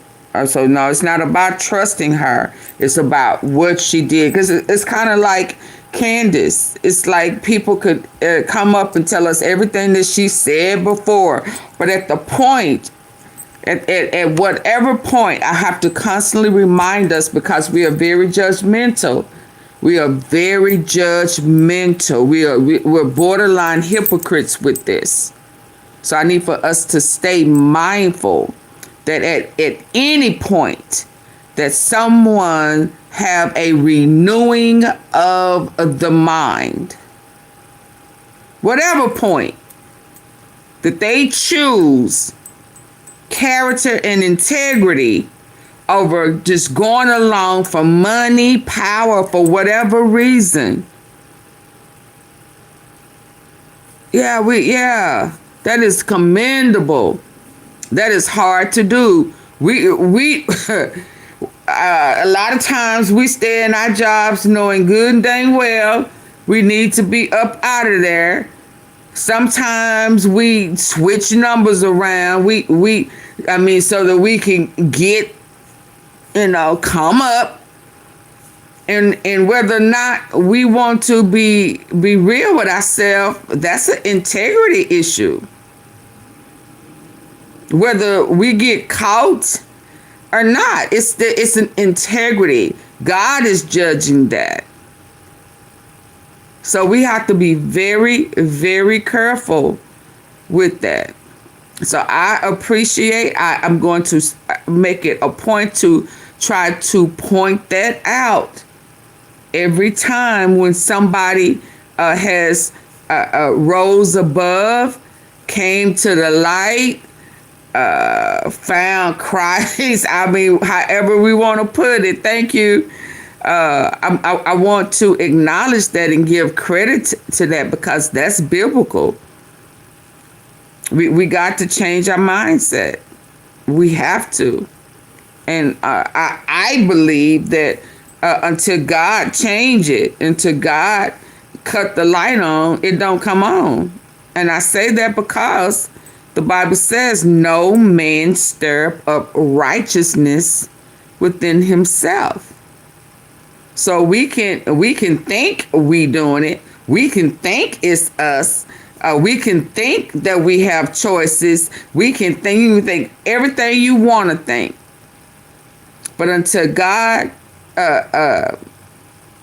change your mind, change your ways, touch your heart, it's just not in you because you're born with the sin seed. And I don't know why we play with ourselves. I don't know why we play with ourselves. But that's part of some of that false teaching. I mean, if we really think about it, there has been manipulation with the Bible. Yeah, I can't stand it when it said God says you take one step, you gotta no, it does not say that. It does not say that. The Bible says, you take one step, and here, you have. What is that other one that go with that? It's without works is dead. You gotta get in there. No, that is not what that is. That is not what that is. Faith without going through is just a lie. It's dead. If you ain't been through long suffering, you have no measure of faith. You cannot say you have faith if your faith has never been tested and you do the work to pass the test of faith. We can all lie and say we have it, as long as we ain't been through nothing. And the minute something hits us, we don't go to God. We say we do, but we try to fix it. We put our hands on it as if we have the answers. And the Bible tells us to trust in the Lord with all your heart and lean not to your own understanding. So he ain't told you to do nothing but have a mustard seed of faith. Yeah, so we just got to be really, really careful with that and stop playing with ourselves. And I'm including myself in that too. I'm not exempt. Amen. Amen. Let's go. I got to get to Candace. The body, but him. Yeah. But that one. It was a very, very powerful moment. Yeah. Yeah. Everybody was feeling it. It was different, And they applauded you, and from the House floor, they applauded you and your survivors, right? Yeah, because they know that we weren't giving up. They weren't going to get rid of us. I mean, Trump knew, he wasn't expecting these women to really come at him like this and not break down. So a week or so before Pam Bondi, Attorney General, announces, because Donald Trump tells her to, that she's going to open a new criminal investigation, despite the fact that 4 months earlier, she did a closeout memo along with the FBI and said there's no crimes.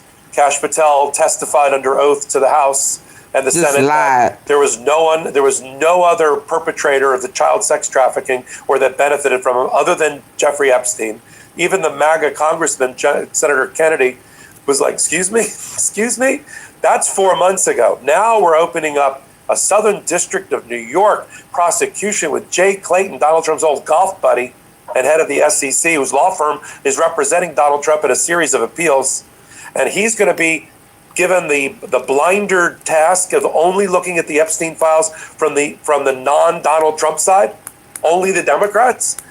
And that, there was language in the bill that said, well, there's an active investigation. Well, who knows what we'll release. What's your feeling there? What's going to happen next? God go shut it down. Once he signed over on the bill that there were going to be delays. We didn't know what was going to happen, but we knew, there was going to be ongoing investigation exemptions, of course. Obama bill. Hopefully it won't last too long. I don't really know what to say about that because I wasn't quite sure what he was going to do. Yeah. Yeah, well, we're going to see it. I mean, I think, again, it's back to crowds and courage and Survivor, you leading the Survivor movement. Because if he tries to use the phony, bogus, fabricated investigation to block the release, we just have to do what we've always done, support you. Survivors are back in Capitol Hill, and we're screaming at the top of our lungs for the release of the we'll come files. back, don't worry. I mean, it can go on for a while because there's many powerful individuals in the files: enablers, financiers, recruiters, high-profile clients abroad, institutions, university. I mean, the list is endless. So there could be stalls for a very long time. Are y'all hearing that? Institutions, universities. Oh, that's that Harvard, ain't it? That's that skulls and bones and skulls and. Oh, what's the other school he wanted them to make him the president of? Oh, Lord. I just hope. I mean, I still don't. I'm glad that we have stood behind them. Excuse me, giving them strength and encouragement. Some at least 60% validation, but they still seem just a little too naive for me. Maybe I'm just a little too, I don't know. She's still a little too naive to me. She's still too believing. That's just my opinion. So there could be these stalls for a very long time. Yeah, look what we saw from the release of the hard drive from the Epstein estate, a couple of months ago, and then the last drop that came out from the Oversight Committee. Now, what was going to happen, but we knew, there was going to be ongoing investigation exemptions, of course. Hopefully it won't last too long. I don't really know what to say about that because I wasn't quite sure what he was going to do. Yeah. Yeah, well, we're going to see it. I mean, I think, again, it's back to crowds and courage and Survivor, you leading the Survivor movement. Because if he tries to use the phony, bogus, fabricated investigation to block the release, we just have to do what we've always done, support you. The Survivors are back in Capitol Hill, and we're screaming at the top of our lungs for the release of the we'll come back, don't worry. I mean, it can go on for a while because there's many powerful individuals in the files: enablers, financiers, recruiters, high-profile clients abroad, institutions, university. I mean, the list is endless. So there could be these stalls for a very long time. Yeah, look what we saw from the release of the hard drive from the Epstein estate, a couple of months ago, and then the last drop that came out from the Oversight Committee. And that's not even coming from the quote-unquote Epstein files that are with the Department of Justice and FBI. That's, I guess, independent, although you would assume there was some overlap there. So talk to our audience about the next steps for what you call the organized, disciplined Survivor political movement that's going to rise up and has risen up from these events. Before and I know you're involved I'm still in listening. We always like to leave our audience with a little bit of... take my glasses off so I can see. There's a heartlessness about Donald Trump and his presidency that was on full... Oh, yeah, I need to put my little Blu-ray glasses on. Oh, no. Oh, I'm yawning. I'm yawning hard. Y'all be having me going too hard in the paint, baby. Too late at night. I wanted to hear what he said about the judge before I move over to Candace.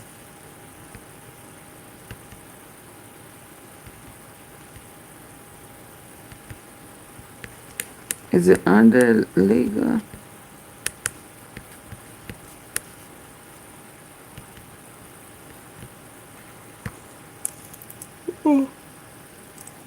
Can I stop yawning, Ken? Yes, please let us know what he he said about Miss Tom. Ha!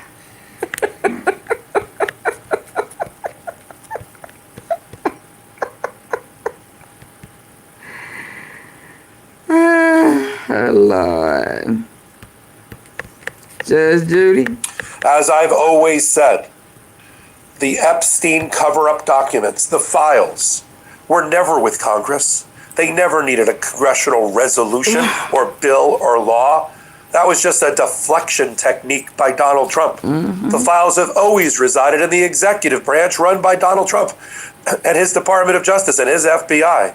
He didn't need a congressional order to release them, just like he doesn't need an order from a federal judge to release the records either. They're always within his control. I mean, even his own former Attorney General, Bill Barr, said Pam Bondi can release those documents at any time. Well, Judge Chutkan was listening.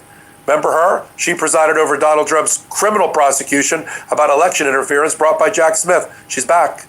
She just made a major ruling, summary judgment ruling, final ruling, ordering that any and all communications between Donald Trump and Epstein be released to the public now, right now. Putting Pam Bondi a little bit on the horns of a dilemma because she doesn't want to release anything with Donald Trump's name on it. She wants to use the phony criminal investigation to block it. Not so fast, says Judge Chutkan, in a case brought by Democracy Forward. And here's a clip of my show, The Intersection, where I go through these issues with you and explain them. Let's play it. Let's go. So now let me turn to Judge Chutkan. Everybody knows the first chapter. After much political pressure, crowds in the streets, survivors at the Capitol, survivors threatening to release the client list themselves and evidence themselves, Donald Trump slip on power evident, MAGA running away from him, people breaking away like Marjorie Taylor Greene and joining with the survivors, actually at great political risk to her. Not defending Marjorie Taylor Greene, but she is out of a job now. And all of that, overwhelmingly, except for one, everybody in the House and Senate voted for a bill to have the Epstein files released. That never had to go to Congress. It still doesn't ever have to go to Congress. The documents sit in the executive branch. They always have and they always will. They're with Donald Trump. They're with his FBI. They're with his Department of Justice. He always used the House as a way to cook the books, slow down the production, stop the production, point to Congress. I'd be transparent, but they're not letting me. Point to the courts. I'd be transparent, but they're not letting me. It's all a ruse. It's all BS. It's all bullshit. Donald Trump's always had the power to unlock the door and release all the Epstein files, but he won't. So Democracy Forward, led by Skye Perryman and her lawyers, ran to court a few weeks ago, filed a suit, got assigned to Judge Chutkan, who presided over the criminal case against Donald Trump, the election interference case. And under the Freedom of Information Act, you make a demand. If it's of great public importance, you can ask for an expedited review, and if the government doesn't respond or fails to respond or does respond, but it's invalid, the judge can order that the documents sought be released. Now, they sought a subset of the Epstein files. They sought all documents because they want transparency between the FBI, the Department of Justice, its leadership, and or Donald Trump to talk about the Epstein files. So they're trying to get to the bottom of the cover-up. Not the docs per se, the cover-up. But they also asked for all communications between Epstein and Trump to show why there was a cover-up. And after summary judgment, Judge Chutkan ruled in the last 24 hours that almost the entirety of what Democracy Forward is seeking needs to be immediately turned over to the public, including the Epstein-Trump communications. Now, we know from other reporting that the files are worse for Donald Trump than originally thought. That David Schuster, a reporter, has said that the MAGA right wing was briefed by the Department of Justice itself, and that the takeaway was the files are worse for Donald Trump than first reported. We knew that. And Judge Chutkan actually cites in her order, and all these orders that I'm going to talk about today are up on Legal AF Substack for you to review under Filings AF. The judge said, effectively, Pam Bondi, you made this of great public concern and importance.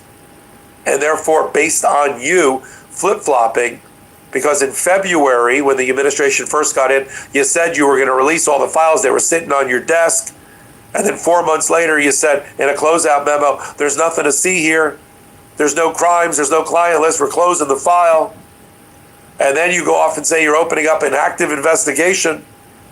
You've made this of public interest under FOIA to force their production. Let's look at Pam Bondi, because this was referred to by Judge Chutkan in her order, talking about it in a couple of different clips, one in which she states it, one in which she tries to weasel her way around it, about the file being on her desk. Let's play the clip.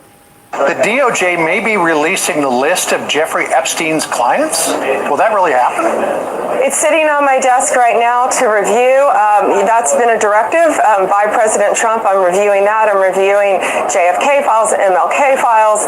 That's all in the process of being reviewed because that was done at the directive of the president from all of these agencies. Sure. First, to back up on that, in February, I did an interview on Fox, and it's been getting a lot of attention because I said I was asked a question about the client list, and my response was, it's sitting on my desk to be reviewed, meaning the file along with the JFK, MLK files as well. That's what I meant by that. We also know, and Judge Chutkan referred to this as a fact, which is that the Department of Justice and the FBI reviewed all the files in March, led by the FBI, that by May she had briefed the president and that he knew his name was all over the files. That's why the communication between Epstein and Trump becomes part of the FOIA records that need to be produced. Now, what's going to happen? There's going to be an appeal by the Trump administration to the D.C. Court of Appeals. Then they're going to try to take a fast track to the United States Supreme Court. I'm just not sure that the United States Supreme Court is that keen on weighing in on the Epstein child sex trafficking cover-up. I mean, they didn't grant the appeal for Ghislaine Maxwell. You know, they've had other victims that they've supported in the past. We'll have to see where the Supreme Court is. But you got to hand it to Judge Chutkan to make that ruling today. It's another avenue for us to get a hold of the Epstein-Trump communication. Welcome back. The Intersection Podcast, Tuesday nights, 8 p.m. Eastern Time on the Midas Touch Network. With your help, we're already in the top 50 of all podcasts on YouTube. And we're floating up the charts over on Apple and Spotify. Leave a 5-star review there on the audio versions and comments. And over on YouTube, watch. That's how it helps. Come over to Legal AF, the YouTube channel itself. Help us crash through 1 million subscribers. We're going to get there in the next 2 to 3 weeks with your help. And then come over to Legal AF Substack. And this is the way you become a Legal AF card-carrying member. Sorry. Until my next report, my next podcast. Sorry. Pam Bondi.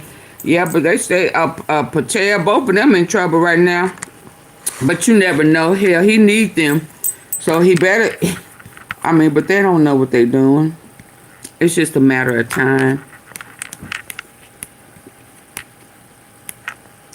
Love those license.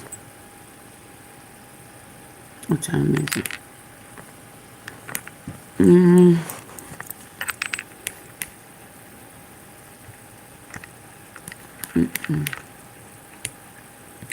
Before I go here, let's see what they about these Epstein files. Okay, where was I? Hold on. He loves me and he loves me not.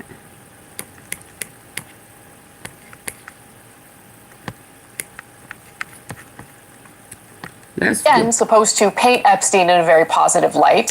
So let me give you some more details on that. This revelation, by the way, has led to members of Recently unveiled Epstein files now prove that Steve Bannon was working on a documentary to essentially paint Jeffrey Epstein in a positive light up until the exact day the pedophile was arrested in 2019. Not a good look. Now remember, we've talked about the fact that Steve Bannon had hours and hours of interview footage with Epstein that for whatever reason he hasn't released. And it appears that the interviews he was doing with Epstein really had to do with a Netflix documentary that was, again, supposed to paint Epstein in a very positive light. So let me give you some more details on that. This revelation, by the way, has led to members of Bannon's audience expressing absolute rage over his relationship with Epstein. And so we're going to get to their comments and their concerns in just a moment. And I think it's important to hear from them. But first, let's talk about the Epstein documentary itself. So in late 2018, Netflix began producing their own documentary about Jeffrey Epstein. Now, around that same time, the Miami Herald, if you can remember, was working on publishing exposés on Epstein's crimes and, more importantly, how he was protected by our institutions, or at least members within our institutions. Remember, he got that sweetheart deal in the early aughts, which allowed him to leave prison and essentially get like a slap on the wrist, especially when you take into consideration the predatory, disgusting, abusive behavior that he was engaging in. Now, Epstein and Bannon started to put together a PR counter-offensive to the Netflix documentary. Okay, so per The Guardian, by April, the two were apparently planning a film production that would redeem Epstein's reputation. On April 30th, Epstein wrote, "The Christians I met will feel the media portraying me as beyond redemption is deeply troubling and offensive." I'm going to venture to say that we have plenty of Christians watching this show right now. You guys write in and tell me. Is Epstein the kind of guy who should be considered beyond redemption, considering the fact that he sexually abused, many young girls and got away with it for a very long time? I mean, it's interesting how he was planning to use religion as a way to manipulate the American people in order to see him in some sort of positive light, when, make no mistake about it, this guy was a predator. So there's more. Bannon responded to that, saying, yes, of course, but we must counter rapist who traffics in female children to be raped by world's most powerful, richest men. That can't be redeemed. Well, at least Bannon was right about that. Now, there's more. Can't redeem unredeemable. You are a lot of things, which we will show, but you are not that. So basically, Steve Bannon here is trying to make a point about, look, if we allow the actual reality to set in about who you really are, that's a problem. So we need to kind of manipulate the situation so you are not presented, or people question the fact that you are presented as this, person who preys on female children. And so Bannon reportedly filmed 15 hours of interview footage featuring Jeffrey Epstein for this documentary that never came out. And he and Bannon were communicating on the very day that Jeffrey Epstein was arrested in 2019. Bannon wrote, "If we arrange it, can we film on the island?" And of course, he was referring to Little St. James. Epstein agreed, by the way. Now, later, Bannon asked the following, "Can we do late morning, say 11 a.m.? Oh, okay, Epstein replied, "All canceled." Minutes later, but why does she represent like? So the real question is, Christians, like she's not one, and if she's not one, then as this person who preys on female children. And so Bannon reportedly filmed 15 hours of interview footage featuring Jeffrey Epstein for this documentary that never came out. I thought she was a Zionist. He and Bannon were communicating on the very day that Jeffrey Epstein was arrested in 2019. Bannon wrote, "If we arrange it, can we film on the island?" I told you that they was trying to play on the Christians.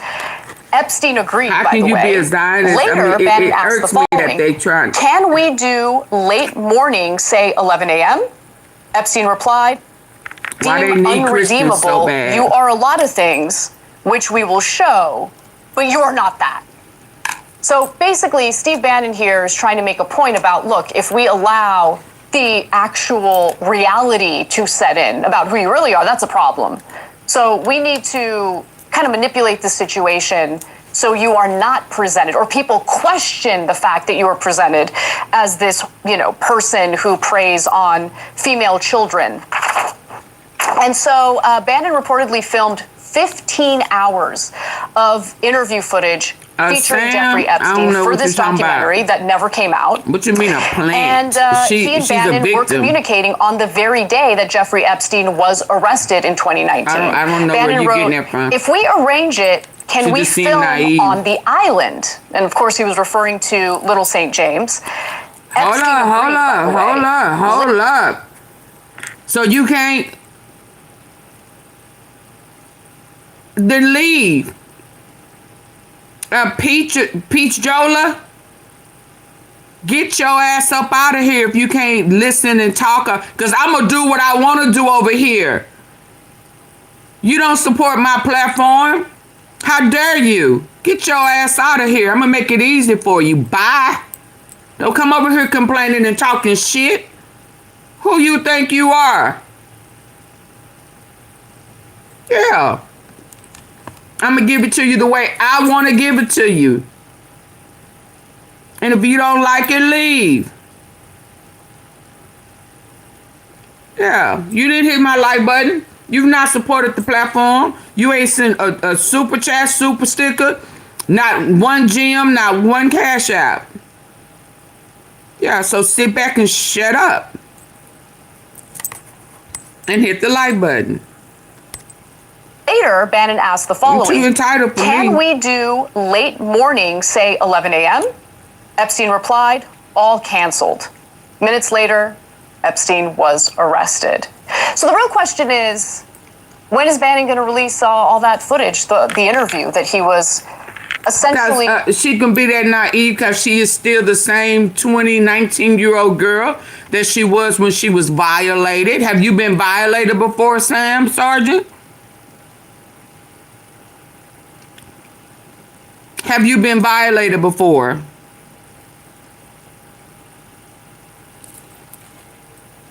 So don't ask how could she.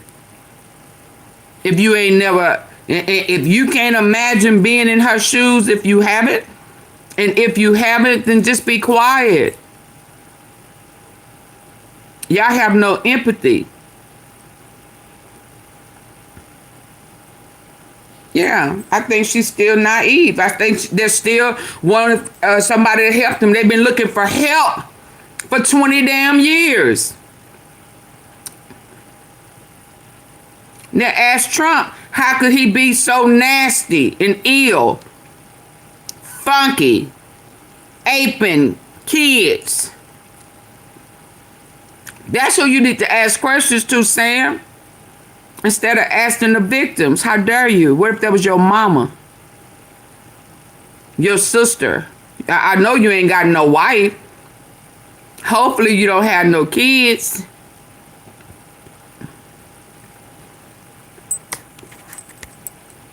Coordinating with Epstein on, specifically to help him counter the narrative that he was, in fact, a pedophile who was essentially abusing countless young girls and getting away with it. Exactly.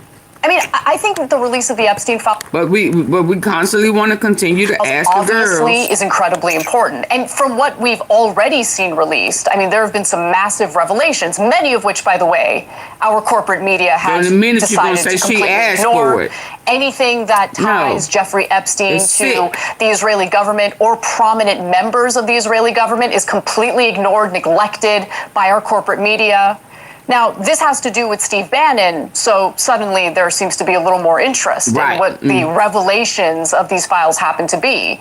You know, if you frame it he done already made it clear. Perspective, all of a sudden, all of their ashes don't go to prison. And I want to make clear, as I have previously, I don't care about the partisan angle to this because there are bad actors on both sides, as our, coverage of this has we made don't pretty care none clear. about sides. Now, let's talk a little bit about Bannon's audience, because as we learn more about Steve Bannon's relationship with Epstein, members of Bannon's own audience, to their credit, are turning on him. They're being incredibly critical of him, and it shows that these are individuals who actually are motivated by their own principles, their own values. They're not in a cult. And again, I commend them for that. So Media Matters for America compiled an enormous list of commenters giving Bannon a piece of their mind. And I want to give you a few examples of that with their names redacted. So Steve advising Epstein how to sugarcoat his depravities. I've been watching Steve for 6 hours per day since 2020. I'm so done with the MAGA whisperer. Hypocrisy is not only Democrats' disease. So absolutely. Now that the mask is off, I hope that those who supported Bannon, even as he stole money, allegedly, from individuals who were donating to a phony fundraising effort that he put together to build the border wall, realize still trying to push that 2028. Okay, the charges that he was facing are serious charges. He stole from the very people who believed in him, who trusted in him, who actually thought he was serious about building that border wall. Yeah, he took that money and, according to the allegations, just put it in his pocket. Absolutely. He stole from his own supporters. That's all they do. And there's nothing more scummy than that. Well, there is, actually. Yes, it is. Helping a predator who, rapes young girls to clean up his image and launch a counter-narrative to an upcoming Netflix documentary that paints him in a more accurate light. Let's go to some more of the comments from he had already got put out of Trump's supporters. Regime. So one other person writes, so it was still getting release him your back. Epstein footage, Bannon. I'm disappointed in you, man. I feel like you lied to us. I was a fan and follower, and now I don't think I can trust you anymore. There's nothing more valuable than trust. Knowing that your audience trusts you. And to just brazenly lie to people or to present yourself in a way that is so deceptive, especially in regard to your own moral character, you're eventually going to get caught. All things dark come to light. Yeah, I'm just sorry. Anybody who's just real good friends with Trump. Republican Party is dead thanks to Trump. WTF has he accomplished for the people? He's Israel first, not America first. The economy is no better than Biden's economy. I'm done with voting because it's not for the people, just the corrupt Israel-bought neocons. Bannon, you're a piece of you-know-what. He was Epstein's PR guy. What a liar, no different than Trump. Sad how this country has been sold to Israel. So when you have a groundswell of support from American voters on the right, independents. I mean, when you think about the broad coalition that allowed President Donald Trump to win in 2024 with the popular vote, well, obviously that coalition is fragile. And what appealed to these individuals was this claim that, no, we really need to put America first. But what is now kind of coming out in regard to what the real agenda is for the Trump administration and what the real priorities have been for various individuals in Trump's circle, it's just obvious that it's not about taking care of the American people first. Why would you feel this need to sign up to help Epstein launch a counter narrative to a documentary that's coming out? And look, the other thing is, I don't believe Bannon when he's critical of Israel. I just don't. I think he sees that there's a sizable portion of Republican voters, conservative voters, especially when it comes to younger conservative voters. He sees how they feel about Israel and he talks the talk, but behind the scenes, make no mistake about it. Bannon has been and always will be a hardcore Zionist. What happened that made him change his mind? And if he's really America first, Why would he allegedly steal the money that was donated to his fundraising campaign to build the Southern Wall, which, as we all know, MAGA cares about deeply? So one of the comments that I read was from a, I guess now former Bannon supporter who says, I don't even want to vote anymore. Don't do that. That's exactly what people want. That's what people in positions of power want. Yeah. The real question is, gotta vote. Moving forward, are American voters going to do a better job identifying the con men? Because make no mistake, there are tons of con men and women who want power. They want to accumulate power, not to make this country better, but to enrich themselves. Right. And so don't fall prey to the way corporate media covers the horse race. The nonsense, partisan framing oftentimes will blind you to the real vulnerabilities of these politicians and what their actual agendas happen to be. And when you kind of see things outside of a partisan lens and you're able to judge the candidates on a case-by-case basis, look at their records, see whether or not you can confirm the claims they're making about themselves and their records, that's going to lead you to the right direction. In my opinion. At least it did with me when it came to Tulsi Gabbard, right? Tulsi Gabbard, if you guys can remember, presented herself as like this hardcore progressive. I just looked at her record, and her record did not bear that out at all. And so I got a lot of hate for, being one of the first who pointed to her record and said, hey, you know what, just be a little careful about how she's presenting herself. I don't really think this is the identity that you can see from her past and what she's voted on, how she's voted, and how she's commented on things like torture, for instance, which prior to running for president, she was on the record defending torture. So pay close attention, because these people want to lie to you because they want positions of power. Unfortunately, the way our political system works, it does not incentivize truth tellers. It incentivizes basically telling the American people exactly what they want to hear. Absolutely. And then pulling the rug out from underneath them as soon as they are able to, win these positions of power. So we'll see how this... That's exactly what it is. They lie. I mean, on occasions,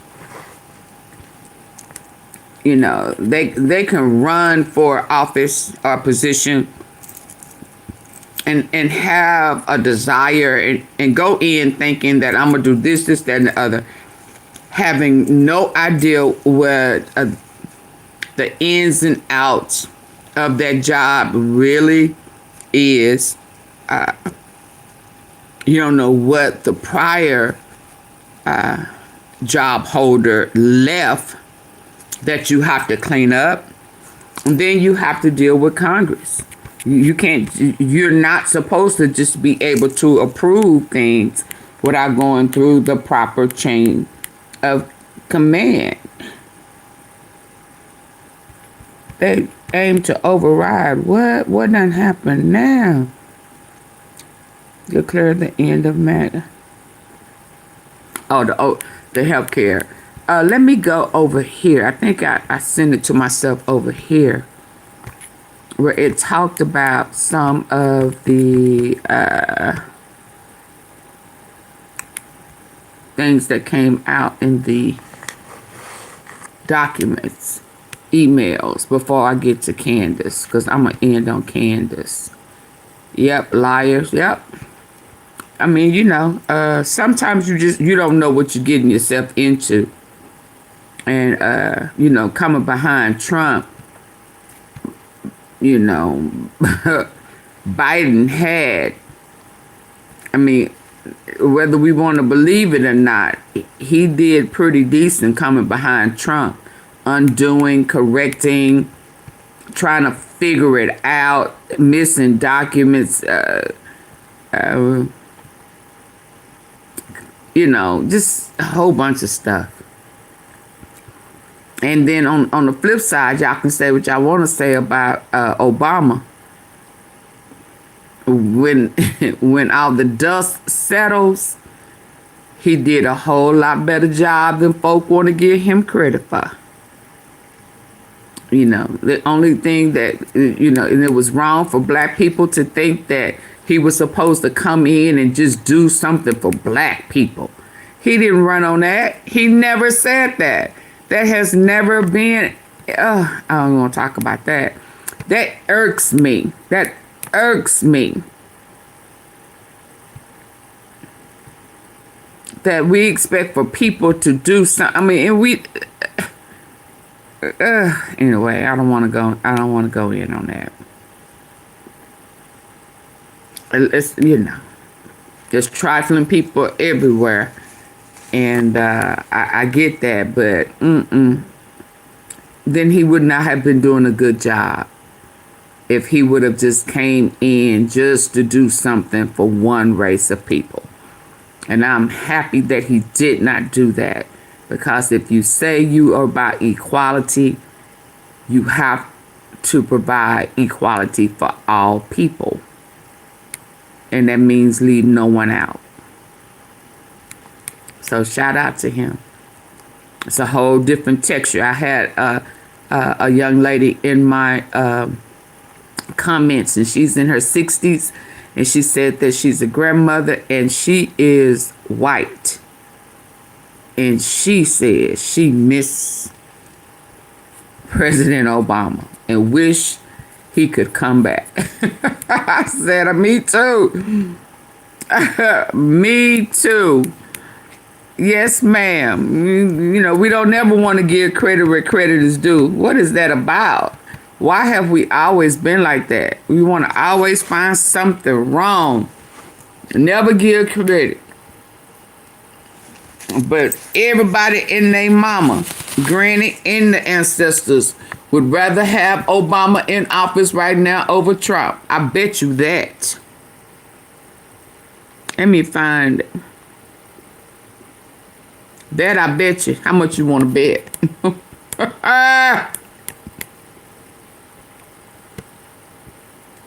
You know, and when push comes to shove, if we really want to have any type of understanding of what's really going on, we have to run and listen to him. And then you got this crazy Bill Gates trying to unalive us. What is this one? That's the okay, this one. Hold on, let's listen. We have another bombshell email coming out of the Jeffrey Epstein estate files that have been released by House Oversight Democrats today. This is one that Donald Trump really didn't want the public to see, but here it is. On August 23rd, 2018, Jeffrey Epstein sends a Kathy Lumiere quote, "You see, I know how dirty Donald is. My guess is that non-lawyers, New York business people have no idea what it means to have your fixer flip."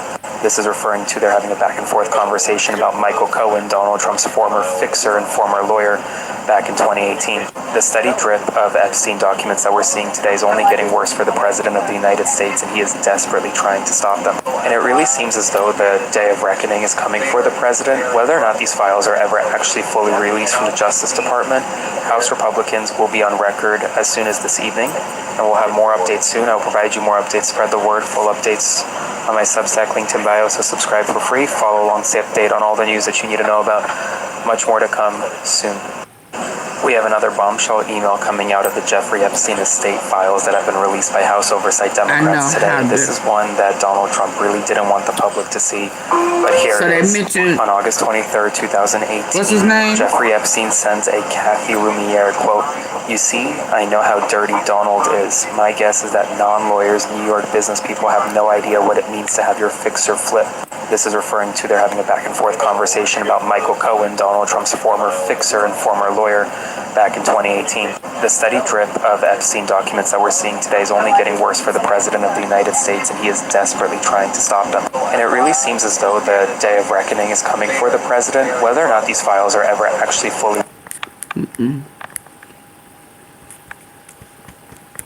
Let me get over here.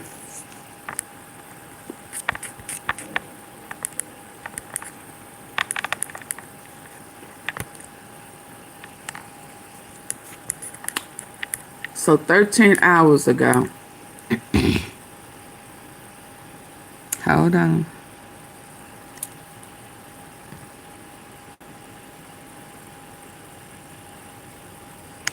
I thought I stopped it. 13 hours ago,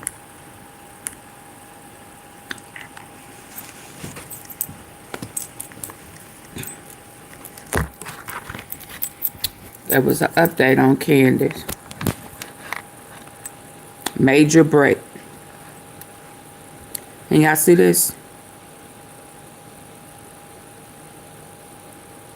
Someone directly involved in the booking process has confirmed to me that our Egyptians who flew into Provo ahead of Charlie Kirk's assassination will stand at the La Quinta Inn and Suites in Orem, Utah.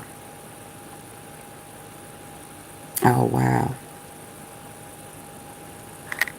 What's next?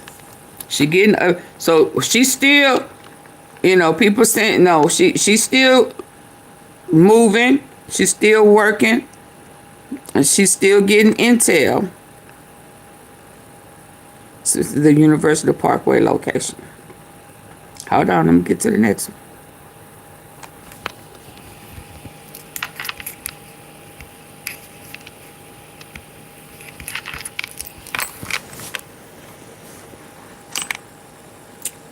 The Egyptian flew in on September the 4th and stayed through September the 13th. We are now looking for footage of those individuals. If you own any. Orem, she said, Orem, you got some splaining to do.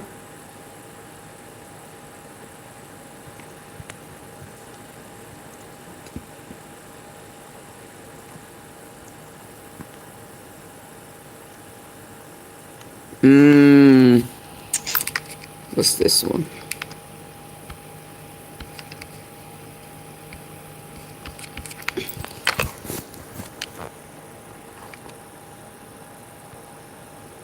And you know, Go Max was Charlie's. Go to the max. And that's what she's on. So for anybody who thinks that she still may have been missing, she's still working. This is Candace. We know by the words that she's saying, right?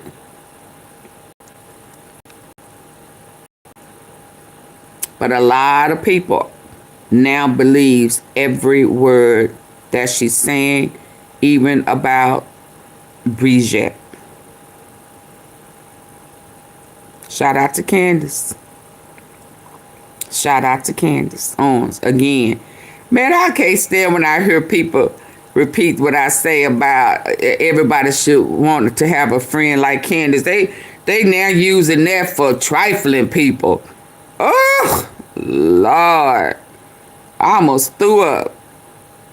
Stop taking that just to use it with somebody like that trifling girl in that Mo 3 sector. Y'all have lost your mind. Anyway, hold on, y'all. If you gonna repeat me, use it with somebody who got some integrity, morals, respect themselves. Hold on, let me get back over here. Nah, I ain't gonna tell y'all this yet. Hold on, where my likes at?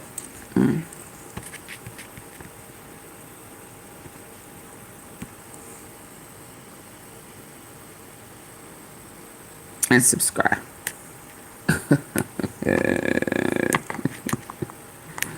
Let me see what I got over here before I go back over there. And before we go. See where we gonna end out. Time is it?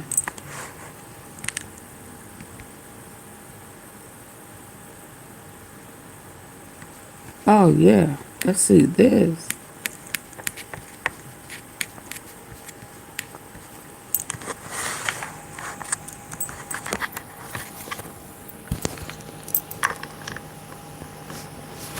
You got your glasses on, Miss Tom?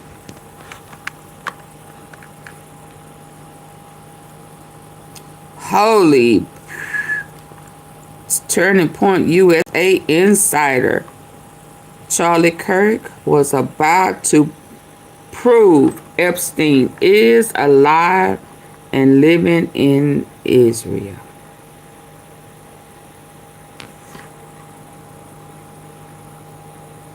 Holy beep.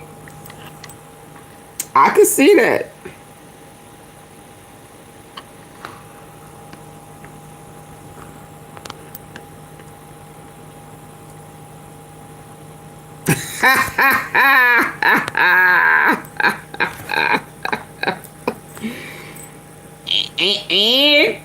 and he had told Trump not to stop supporting Israel. And Lord, if he really believed that Trump was, he couldn't have believed Trump was innocent. Wasn't in them files. But he was about to prove Epstein. Yep. Just like Candace is about to prove who all involved. Y'all better stay woke. Okay. Hold on. Let me see what else I got over here before I go back over to her. I just, you know, I be sitting on stuff.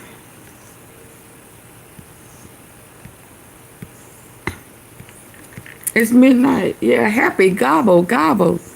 Ooh.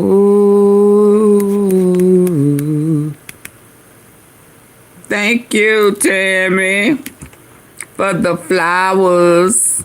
For the flowers. Oh, here we go. Let's listen with our good ear. Listen with our good ear. Ain't the Pope giving Trump a hard time? Didn't the Pope go off on Trump? I didn't cover, but I saw it. I didn't research, but didn't the Pope have something to say to Trump?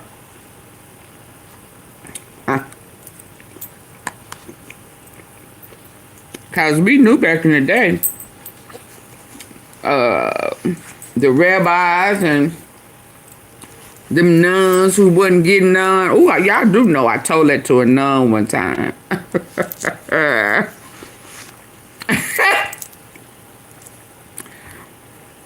I said, don't be mad at me cause you ain't getting none. I ain't know nothing about getting none. I mean, I knew, but you know, baby, I think she grabbed my ear to walk me to the office. Baby, what she do that for? My mama is not one for you to put your hands on her kids. If I need to whoop their ass, I will whoop that ass. But don't you put your hands on my kids, baby. Now she'll say that I did something to get suspended, but now, boo boo, you got me suspended because you grabbed that nun by that wig cover thing that they have that covers the back of their.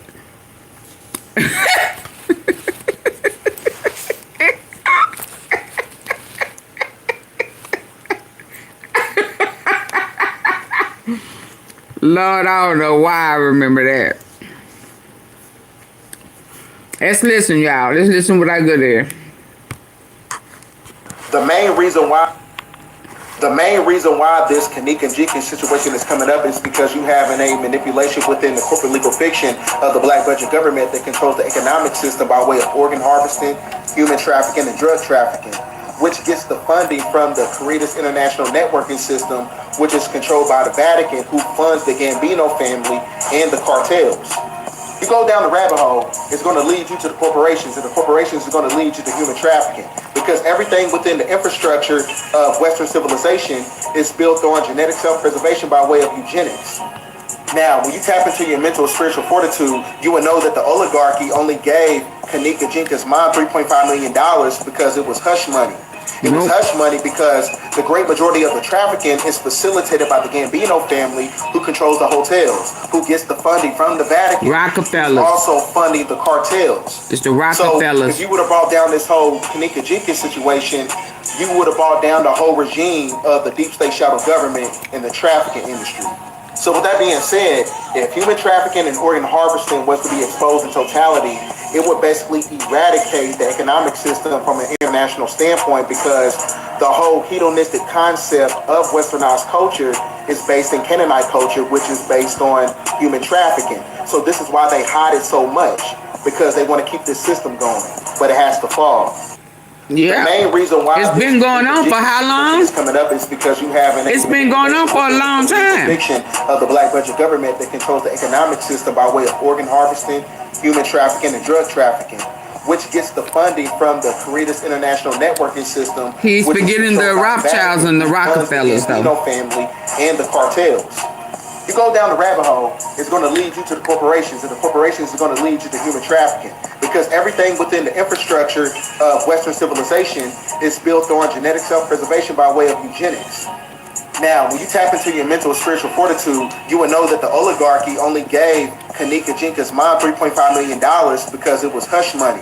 It was hush money because the great majority of the trafficking is facilitated by the Gambino family, who is facilitated. They working with the politicians. But that organs ties right on up in there with them crazy people. Sacrificing, using the organs, a whole black market transplant. It's just all ugly, and it's been going on for so long. Emails. They've only been out for a few days, and these early findings are already revealing details that are raising serious questions. One line in the email stands out. Epstein flat out says he's met terrible people before, but none as bad as Trump. He even claims Trump doesn't have one decent cell in his body. Then it gets even darker. Epstein writes that the Kremlin attempted to funnel a $100 million real estate deal through him to manipulate Trump. He mentions mortgage fraud connected to Trump's Mar-a-Lago. Who tried to funnel that through him? Openly mocking Trump and Alan Dershowitz. It doesn't stop, but none as bad as Trump. He even claims Trump doesn't have one decent cell in his body. Then it gets even darker. Epstein writes that the Kremlin attempted to funnel a $100 million real estate deal through him to manipulate Trump. He mentions mortgage fraud connected to Trump's Mar-a-Lago, and he doesn't hold back, openly mocking Trump and Alan Dershowitz. It doesn't stop there. Epstein claims he met with Trump and Prince Andrew in 2019, during Trump's presidency. He also describes a conversation with Deepak Chopra, who told Epstein he felt a strange connection to Woody Allen. And then Epstein goes further, suggesting a kind of war council to help Trump with his legal problems in New York, once again mocking him in the process. And it gets even more bizarre. Epstein says that in 2016, he was hanging out at Trump Tower, and then claims he personally showed Russian officials, even Putin, how to get inside Trump's head. It gets even more disturbing. Epstein talks about speaking with Peter Thiel, and openly claims Trump spent hours at his home with a victim, insisting Trump knew exactly what was going on. One of Epstein's clients even says they'll wait outside because they don't want to run into Trump inside the house. Epstein also claims he spent Thanksgiving with Trump during his first year in the White House. But the part that really stands out is this. He says a New York Times journalist had evidence he tried to give them about Trump, and they sat on it for years. It gets more unbelievable. Epstein claims Michael Wolff was helping him plot ways to profit from Trump's antics. He also describes the former Secretary of the Treasury emailing him casually, like a buddy, and says Tom Barrack, the U.S. Special Envoy to Syria, was reaching out to him too, and this is just from the first few days. Tens of thousands of emails are still untouched. If this is the surface, what's deeper in the pile? And what's hiding in the files we haven't opened? I need to show you what people have already uncovered in the Epstein emails. They've only been out for a few days, and these early findings are already revealing details that are raising serious questions. One line in the email stands out. Epstein flat out says he's met terrible people before, but none as bad as Trump. He even claims Trump doesn't have one decent cell in his body. Then it gets even darker. Epstein writes that the Kremlin attempted to funnel a $100 million real estate deal through him to manipulate Trump. He mentions mortgage fraud connected to Trump's Mar-a-Lago, and he doesn't hold back, openly mocking Trump and Alan Dershowitz. It doesn't stop there. Epstein claims he met with Trump and Prince Andrew in 2019, during Trump's presidency. He also describes a conversation with Deepak Chopra, who told Epstein he felt a strange connection to Woody Allen. And then Epstein goes further, suggesting a kind of war council to help Trump with his legal problems Republicans in New York, once again Democrats. mocking him in the process. And it gets even more bizarre. Epstein says that in 2016, he was hanging out at Trump Tower, and then claims... Yeah, they out there.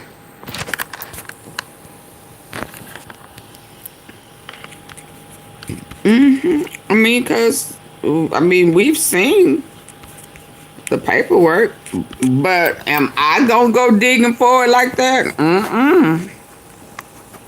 I'm gonna read it when it comes out, just like that. Alan Dershowitz. It doesn't stop there. Epstein claims he met with Trump and Prince Andrew in 2019, during Trump's presidency. He also describes a conversation with Deepak Chopra, who told Epstein he felt a strange connection to Woody Allen. And then Epstein goes further, suggesting a kind of war council to help Trump with his legal problems in New York, once again mocking him in the process. And it gets even more bizarre. Epstein says that in 2016, he was hanging out at Trump Tower. Oh, not all of them, no, just as they leak it. Russian officials, even Putin, as to get inside Trump's head. they release it. It gets even more disturbing. Epstein talks about speaking with Peter Thiel and openly claims Trump spent hours at his home with a victim. I guess I haven't did that research, Miss Tom. One of Epstein's clients even says that is out there, but where I'm not giving that out. No. Epstein also claims he spent Thanksgiving with Trump during his first year in the White House. But the part that really stands out is this. He says a New York Times journalist had evidence he tried to give them about Trump, and they sat on it for years. Yeah, but everybody tell me didn't know that Putin Epstein claims Michael Wolff was helping him plot ways to profit from Trump's antics. He also describes the former Secretary of the Treasury emailing him casually, like a buddy, and says Tom Barrack, the U.S. Special Envoy to Syria, was reaching out to him too, and this is just from the first few days. Tens of thousands of emails are still untouched. If this is the surface, what's deeper in the pile? Yeah, it's out there because I remember that guy. I need to show you what people have already uncovered in the Epstein emails. That guy. They've only been out for Hold on. When it first started coming out, he said he read all 20,000 emails. He read them all. So yeah, it's out there. Hold on, let me see something. But I don't have time for that.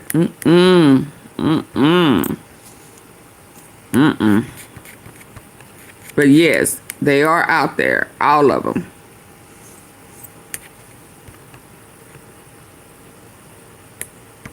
Now that I'm thinking about it, hold on, let me see. It was something I wanted to end on.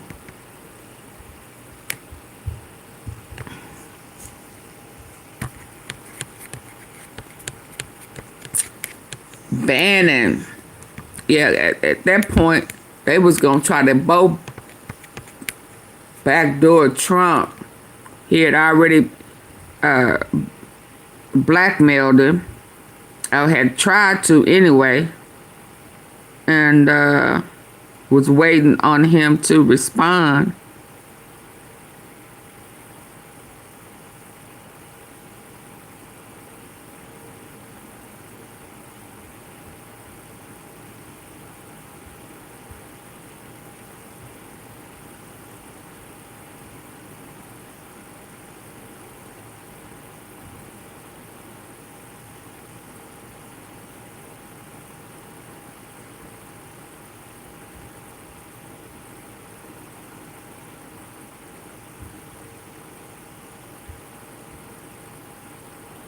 Hold on, I'm trying to find it.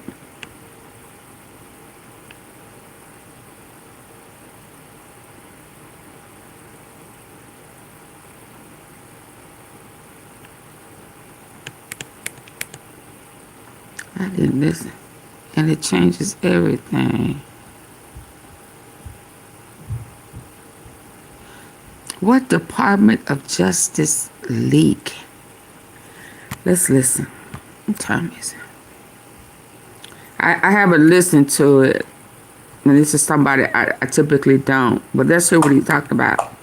Let's get into I am it. Coach Cole. Calling here. What's going on, guys? Candace is not doing her show for the week. So, I'm thinking maybe I should go live. I'm not 100% sure. Maybe I should try going live on YouTube again. Maybe. I don't know. Let me know what you think of that in the comment section. But let's get into this information that just dropped. Now, I've seen some people covering this, and they're covering it as though it is 100% real, and I'm going to give you both sides of what this could be. The tea is hot tonight. I just want to make sure that you have all the information when you do read these messages, these text messages that have been released. I'm going to give you some of my own personal bias. I'm going to give you some research that I've done, some digging into this whole thing, just so you understand fully what you're seeing. Because that's so important when you're looking at information. Mm-hmm. It's so important to understand what you're seeing, and it's important to see who is presenting it to you and why they could be presenting it to you. So I figured I'd just go through that. I was going to just put out an episode about this whole thing, but then when I started looking at it and understanding it, I was like, maybe we should do a little deeper of a dig. But I say all that to say, with everything we found out about Candace, about what she's alleging, the connections that all make sense, and Charlie, everything, and the fact that she keeps on bringing receipts, that she keeps on pissing people off, this does make sense that this would happen. But let's dig in. Now, Project Veritas released this information. It says Candace Owens has been a target of the government for years. And then the quote, one of the quotes that you'll be reading in these text messages is, "We need to blackmail her faster," talking about Candace. Who is Mary Barr? This is from Mary Barr Daly, former senior DOJ official, daughter of former Bill Barr. Okay. Bill Barr. Okay. Now, I figured, just so you understand that name, that's who that is. Now let's read these text messages. So that would mean that is should I just Donald Barr's granddaughter, who got Epstein on with the CIA, the Mossad. Donald Barr, Bill Barr's daddy. Interesting. Keep it here. I know some of you guys. Some of you guys are in your 40s. I'll make it so close for you. I'm kidding. I need it close too. So this is actually September 14th, 9:11 a.m.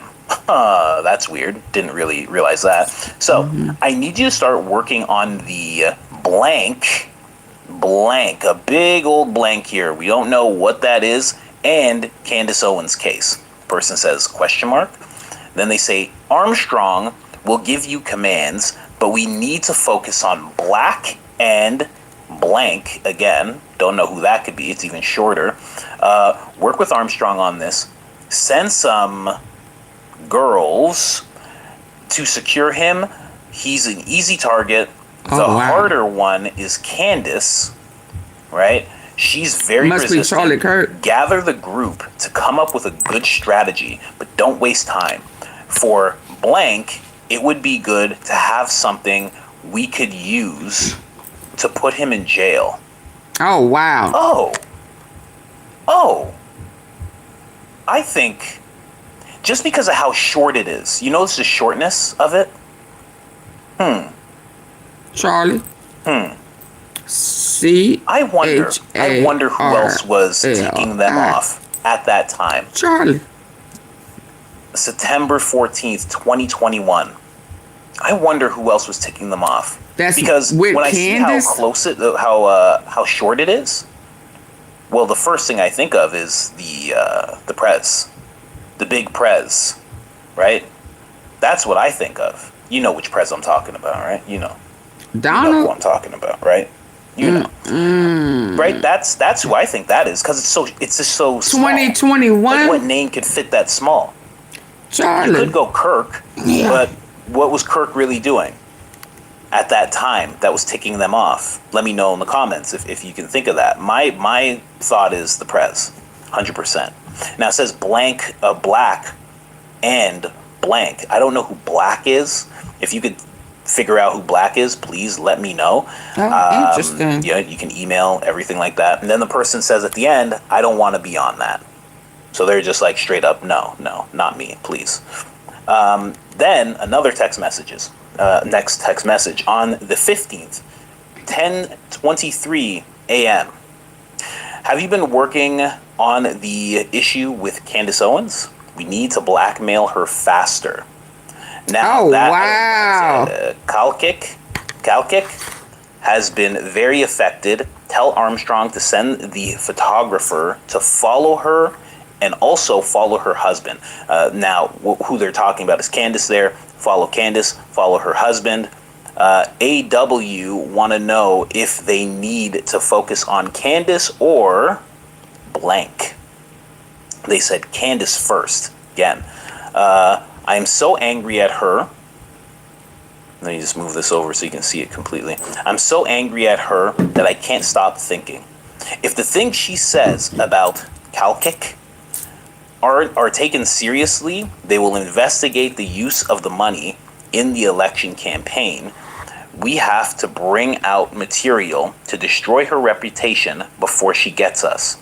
Now, this is wild stuff. Wow. Right? I mean, just the fact that, we're reading blackmail her faster. It's just crazy. Absolutely crazy. Follow her and her husband. Now, that makes sense.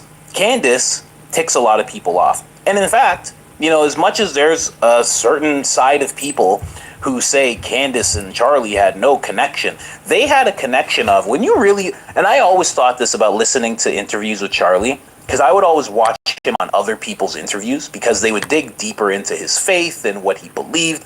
And I was like, this guy, he might not put on a tinfoil Speedo, but this guy has an arraignment of tinfoil hats in his closet that he doesn't tell anybody about. Because he would just know about certain things that you don't know about unless you're part of the tinfoil community. You just don't know about these things.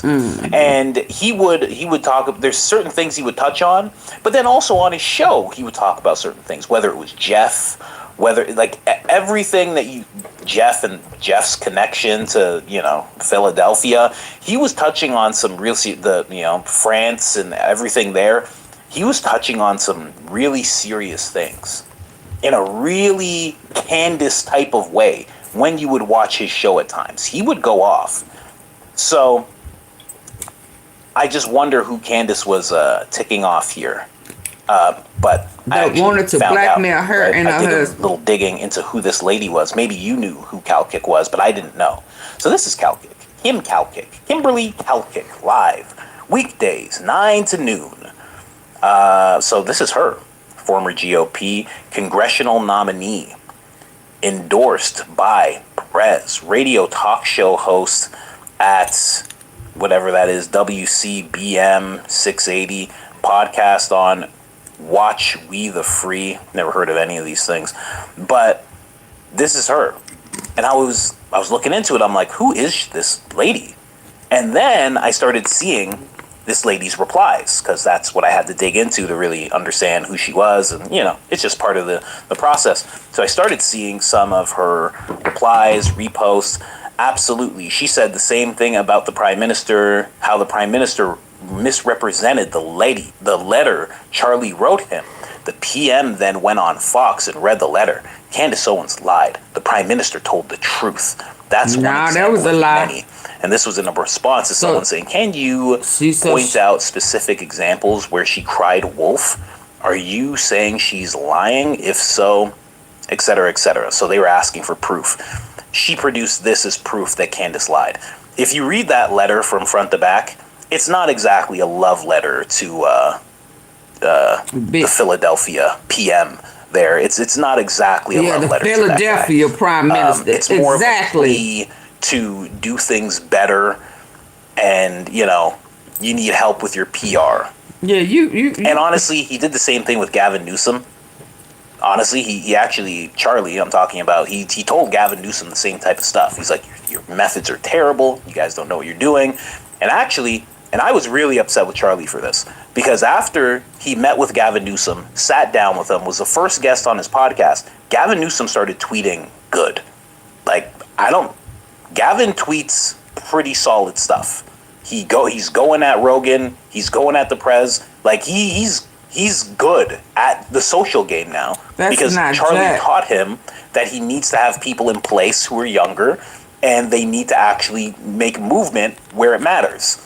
So Charlie taught him that. They just I never liked that. I never liked that. I've made many posts about Charlie being like, you should never be forgiven for this. This is terrible what you've done. Because we know that has to be Israel, Trump. That has to be Gavin. Oh my! Okay, the worst, so. Right? It's clear. And that was in response, this whole thing. That was the in response. blackmail is intelligence, the CIA. Oh, yeah, and I came across something that talked about there are several CIAs. I'm like, oh my God. About 5 different CIAs. Him that. And I never liked that. I never liked that. I've made many posts about Charlie being like, you should never be forgiven for this. They talk about blackmail. That's intelligence. Because it's, that's their whole 2020 Gavin. Oh my! That's their whole worst, MO. right? Their whole MO is everybody gets blackmail. Everybody gets in an uncompromising position. I mean, we got to have something over your head. Got to. Yeah. And that was in response, this whole thing was in response to her saying this. As we move on here, she said Candace could very well be under threat. Problem is, she cried wolf and exaggerated so many times. 60% of ex-users don't believe her. She very well could be. It's an unfortunate reality she brought on herself. Now, just a side note, that's going to become the narrative very slowly. The narrative is going to be, she did this. This is her fault. It's going to the same thing that happened to the Prez. The same exact thing. Oh, well, he said they're going to say, why they didn't say that about Charlie Kirk? No, it's real. Why didn't they say that about Charlie Kirk then? Because the minute he turned on Israel, why didn't they say, well, he brought that on himself? He wouldn't go to Israel. He started questioning Trump. I mean, he brought that. I mean, that's how they looked at it. That's why Trump has really no concern, no regards to what have you, no empathy, no nothing. Look at the ballroom floor. They're about to. The cement trucks are here. It's like, but what about Charlie? Oh yeah, whatever. That's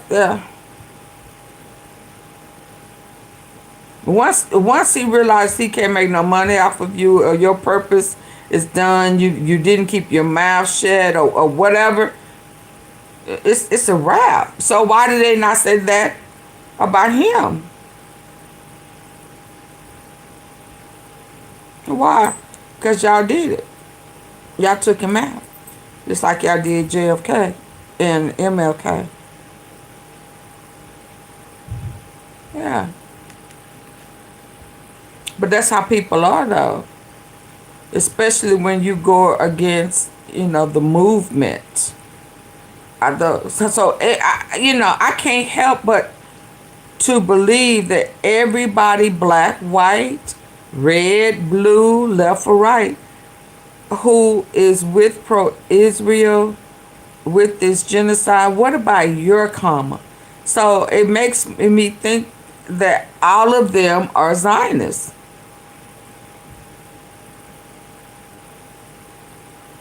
All of them. And it's not just Jewish people. Well,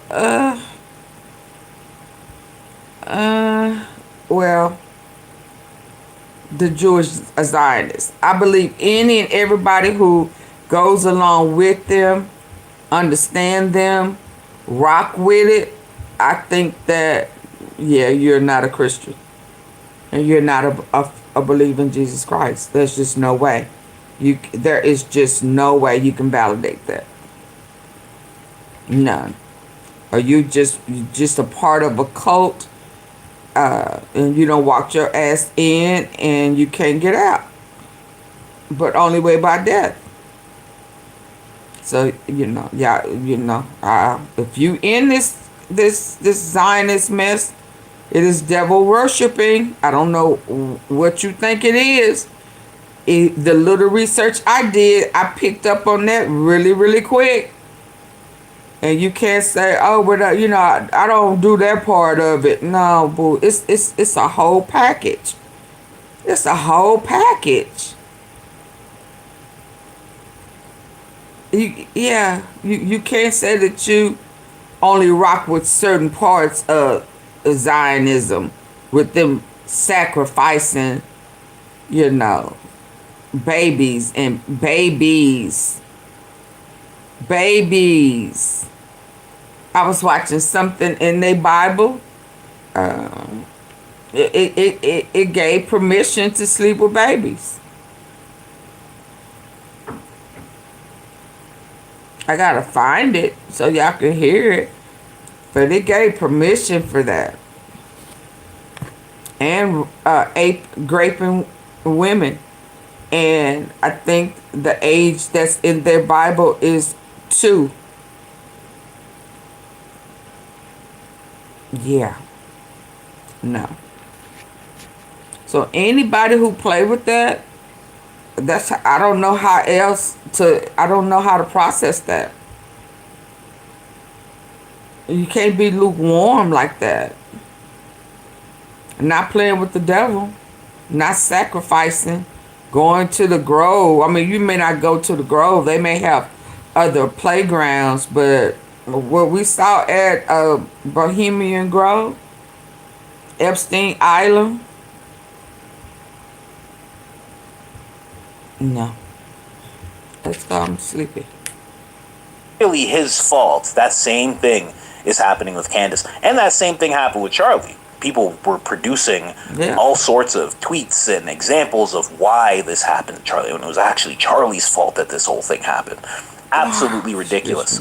But going on, I was like, why does this Kim lady have it out for Candace so much? Candace spent 2 months telling her followers about the administration, especially FBI, can't be trusted. Now she's running to them for help. I've noticed no one from the administration has publicly acknowledged any of her claims. And she doesn't realize, this lady, this Galkic, she doesn't realize that that's more telling than she realizes. They haven't.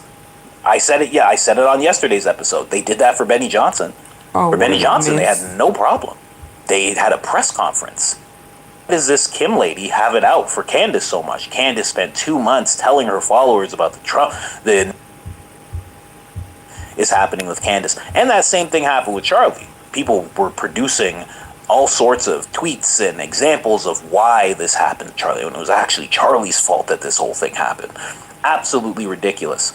But going on, I was like, why does this Kim lady have it out for Candace so much? Candace spent 2 months telling her followers about the administration, especially FBI, can't be trusted. Now she's running to them for help. I've noticed no one from the administration has publicly acknowledged any of her claims. And she doesn't realize, this lady, this Galkic, she doesn't realize that that's more telling than she realizes. They haven't. I said it on yesterday's episode. They did that for Benny Johnson. For Benny Johnson, they had no problem. They had a press conference. Somebody actually came for him. They were planning to do something to him. They got him, his 4 kids, maybe 5 now, his wife, everything. They took it very serious. Pam Bondi flew to Florida to make sure that everybody knew this will not stand. And they haven't done that for Candace. I don't think that means Candace lied. I think that means that there's something up with those people. The it's on my desk lady and the guy who's bug-eyed, who's like, everybody acted alone and my girlfriend makes great country music. maybe those guys can't, maybe allegedly, perhaps, those people who have disappointed us and not done the things that we have asked of them, expected of them, are a little untrustworthy. Maybe. I could be wrong about that. So I go on. Candace Owens, very well. Okay, we already saw that one. Then I see this. Somebody reposts this, right? And this is under the Project Veritas post. They say, it's Candace in 2021, August 25th, 2 weeks before those text messages were sent. Candace says, LOL. Kimberly is a former stripper fraud who has blocked me on every social media account since I exposed her shady FEC filings. She launched an obvious, frivolous lawsuit, read it, about me calling her a madam to distract/avoid questions about her FEC filings. So, that, what she's saying right there, really lines up with what we have here. It really, really lines up. Now, I'm going to show you parts of it that make me kind of question it as well, just because I want to give you the full spectrum of what I'm thinking here. But, yeah, when Candace said this, and this is crazy. Candace says crazy. I mean, listen, she's funny. I'm not saying she's a liar, but the things she's willing to say, I love it too, man. When you have a huge following, you should just be willing to say some stuff, you know? I love it when people have this huge following and people think like, oh, if you have that many followers, you should be buttoned up and you should conduct yourself. You should be statesman-like. You should be like a statesman. Get out of here. Still normal people. Be normal.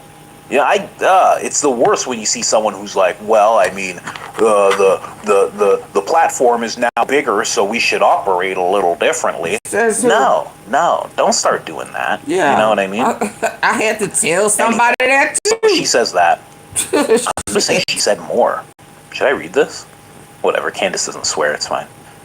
Every person who gave to her campaign should demand answers about where the money went, particularly Fox and Lion LLC, as well as the Pearl events. Any journalist who wants to be taken seriously should look at her FEC filings. It's the GOP story of the year.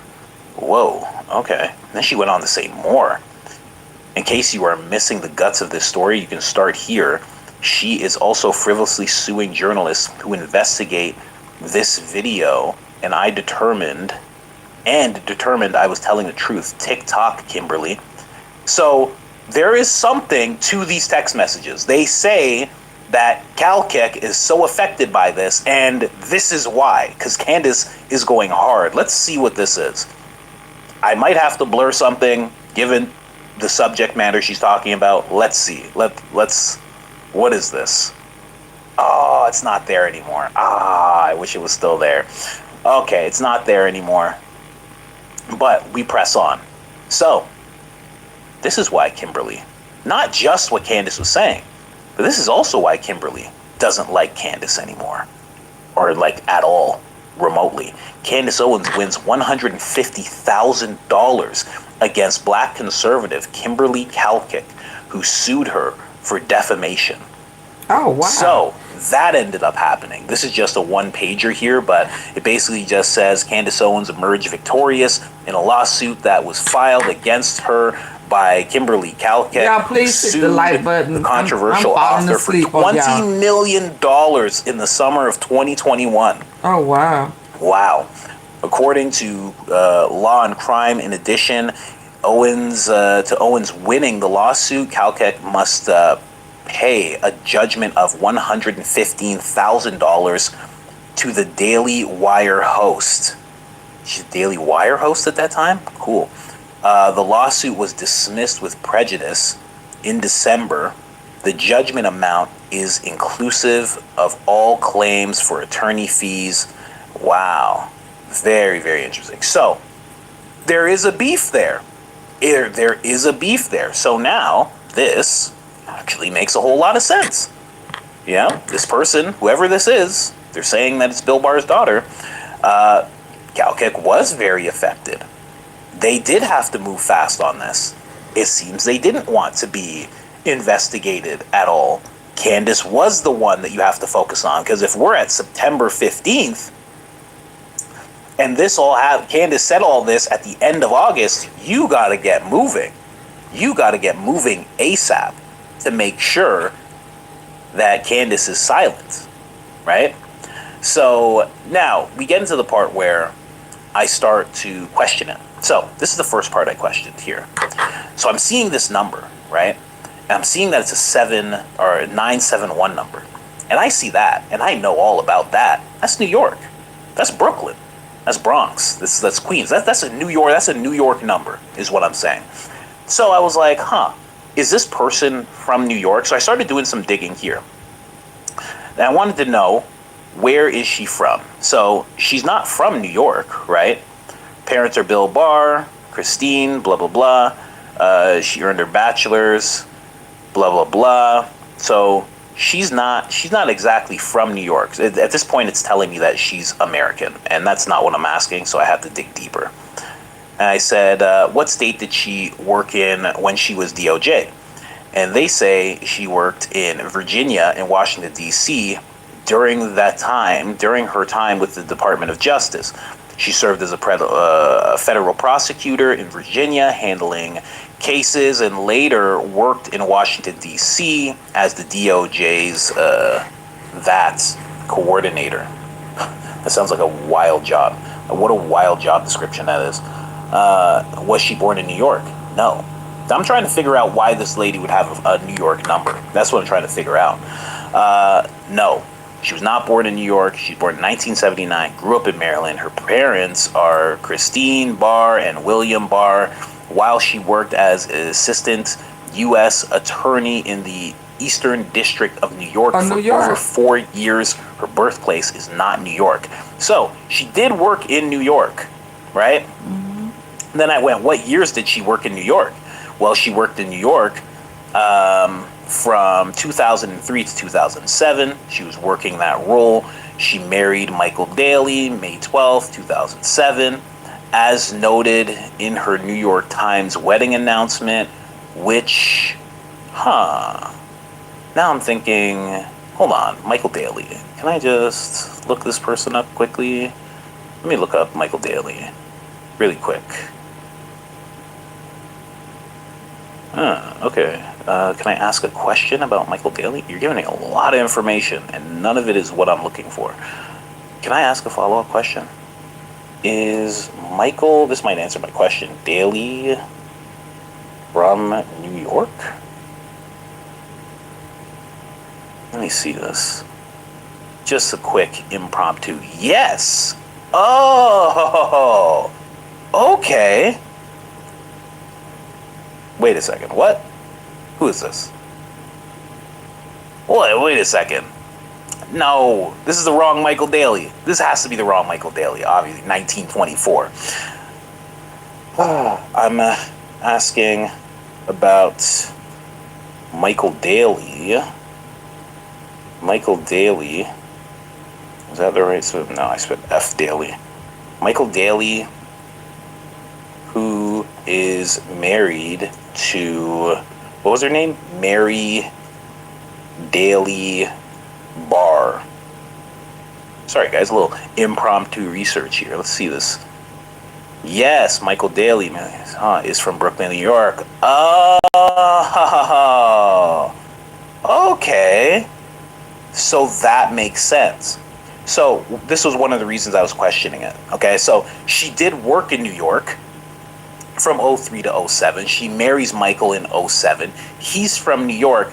Now that answers my question, because the big question for me was, why would she, if this is her, why would she have a New York number? That makes perfect sense. Husband's from New York. They're going back and forth to New York. He might even have a house in New York, probably has family in New York. You keep the New York number. Maybe you got a phone plan, and maybe if you switch your number at all, it takes it away. It takes away the great plan you have. I don't know. Maybe you have 50 gigs of data or something crazy like that. I don't know. Asleep. But that makes a lot of sense. So her husband's from New York. Okay, so for me, that gives me a layer of more authenticity when it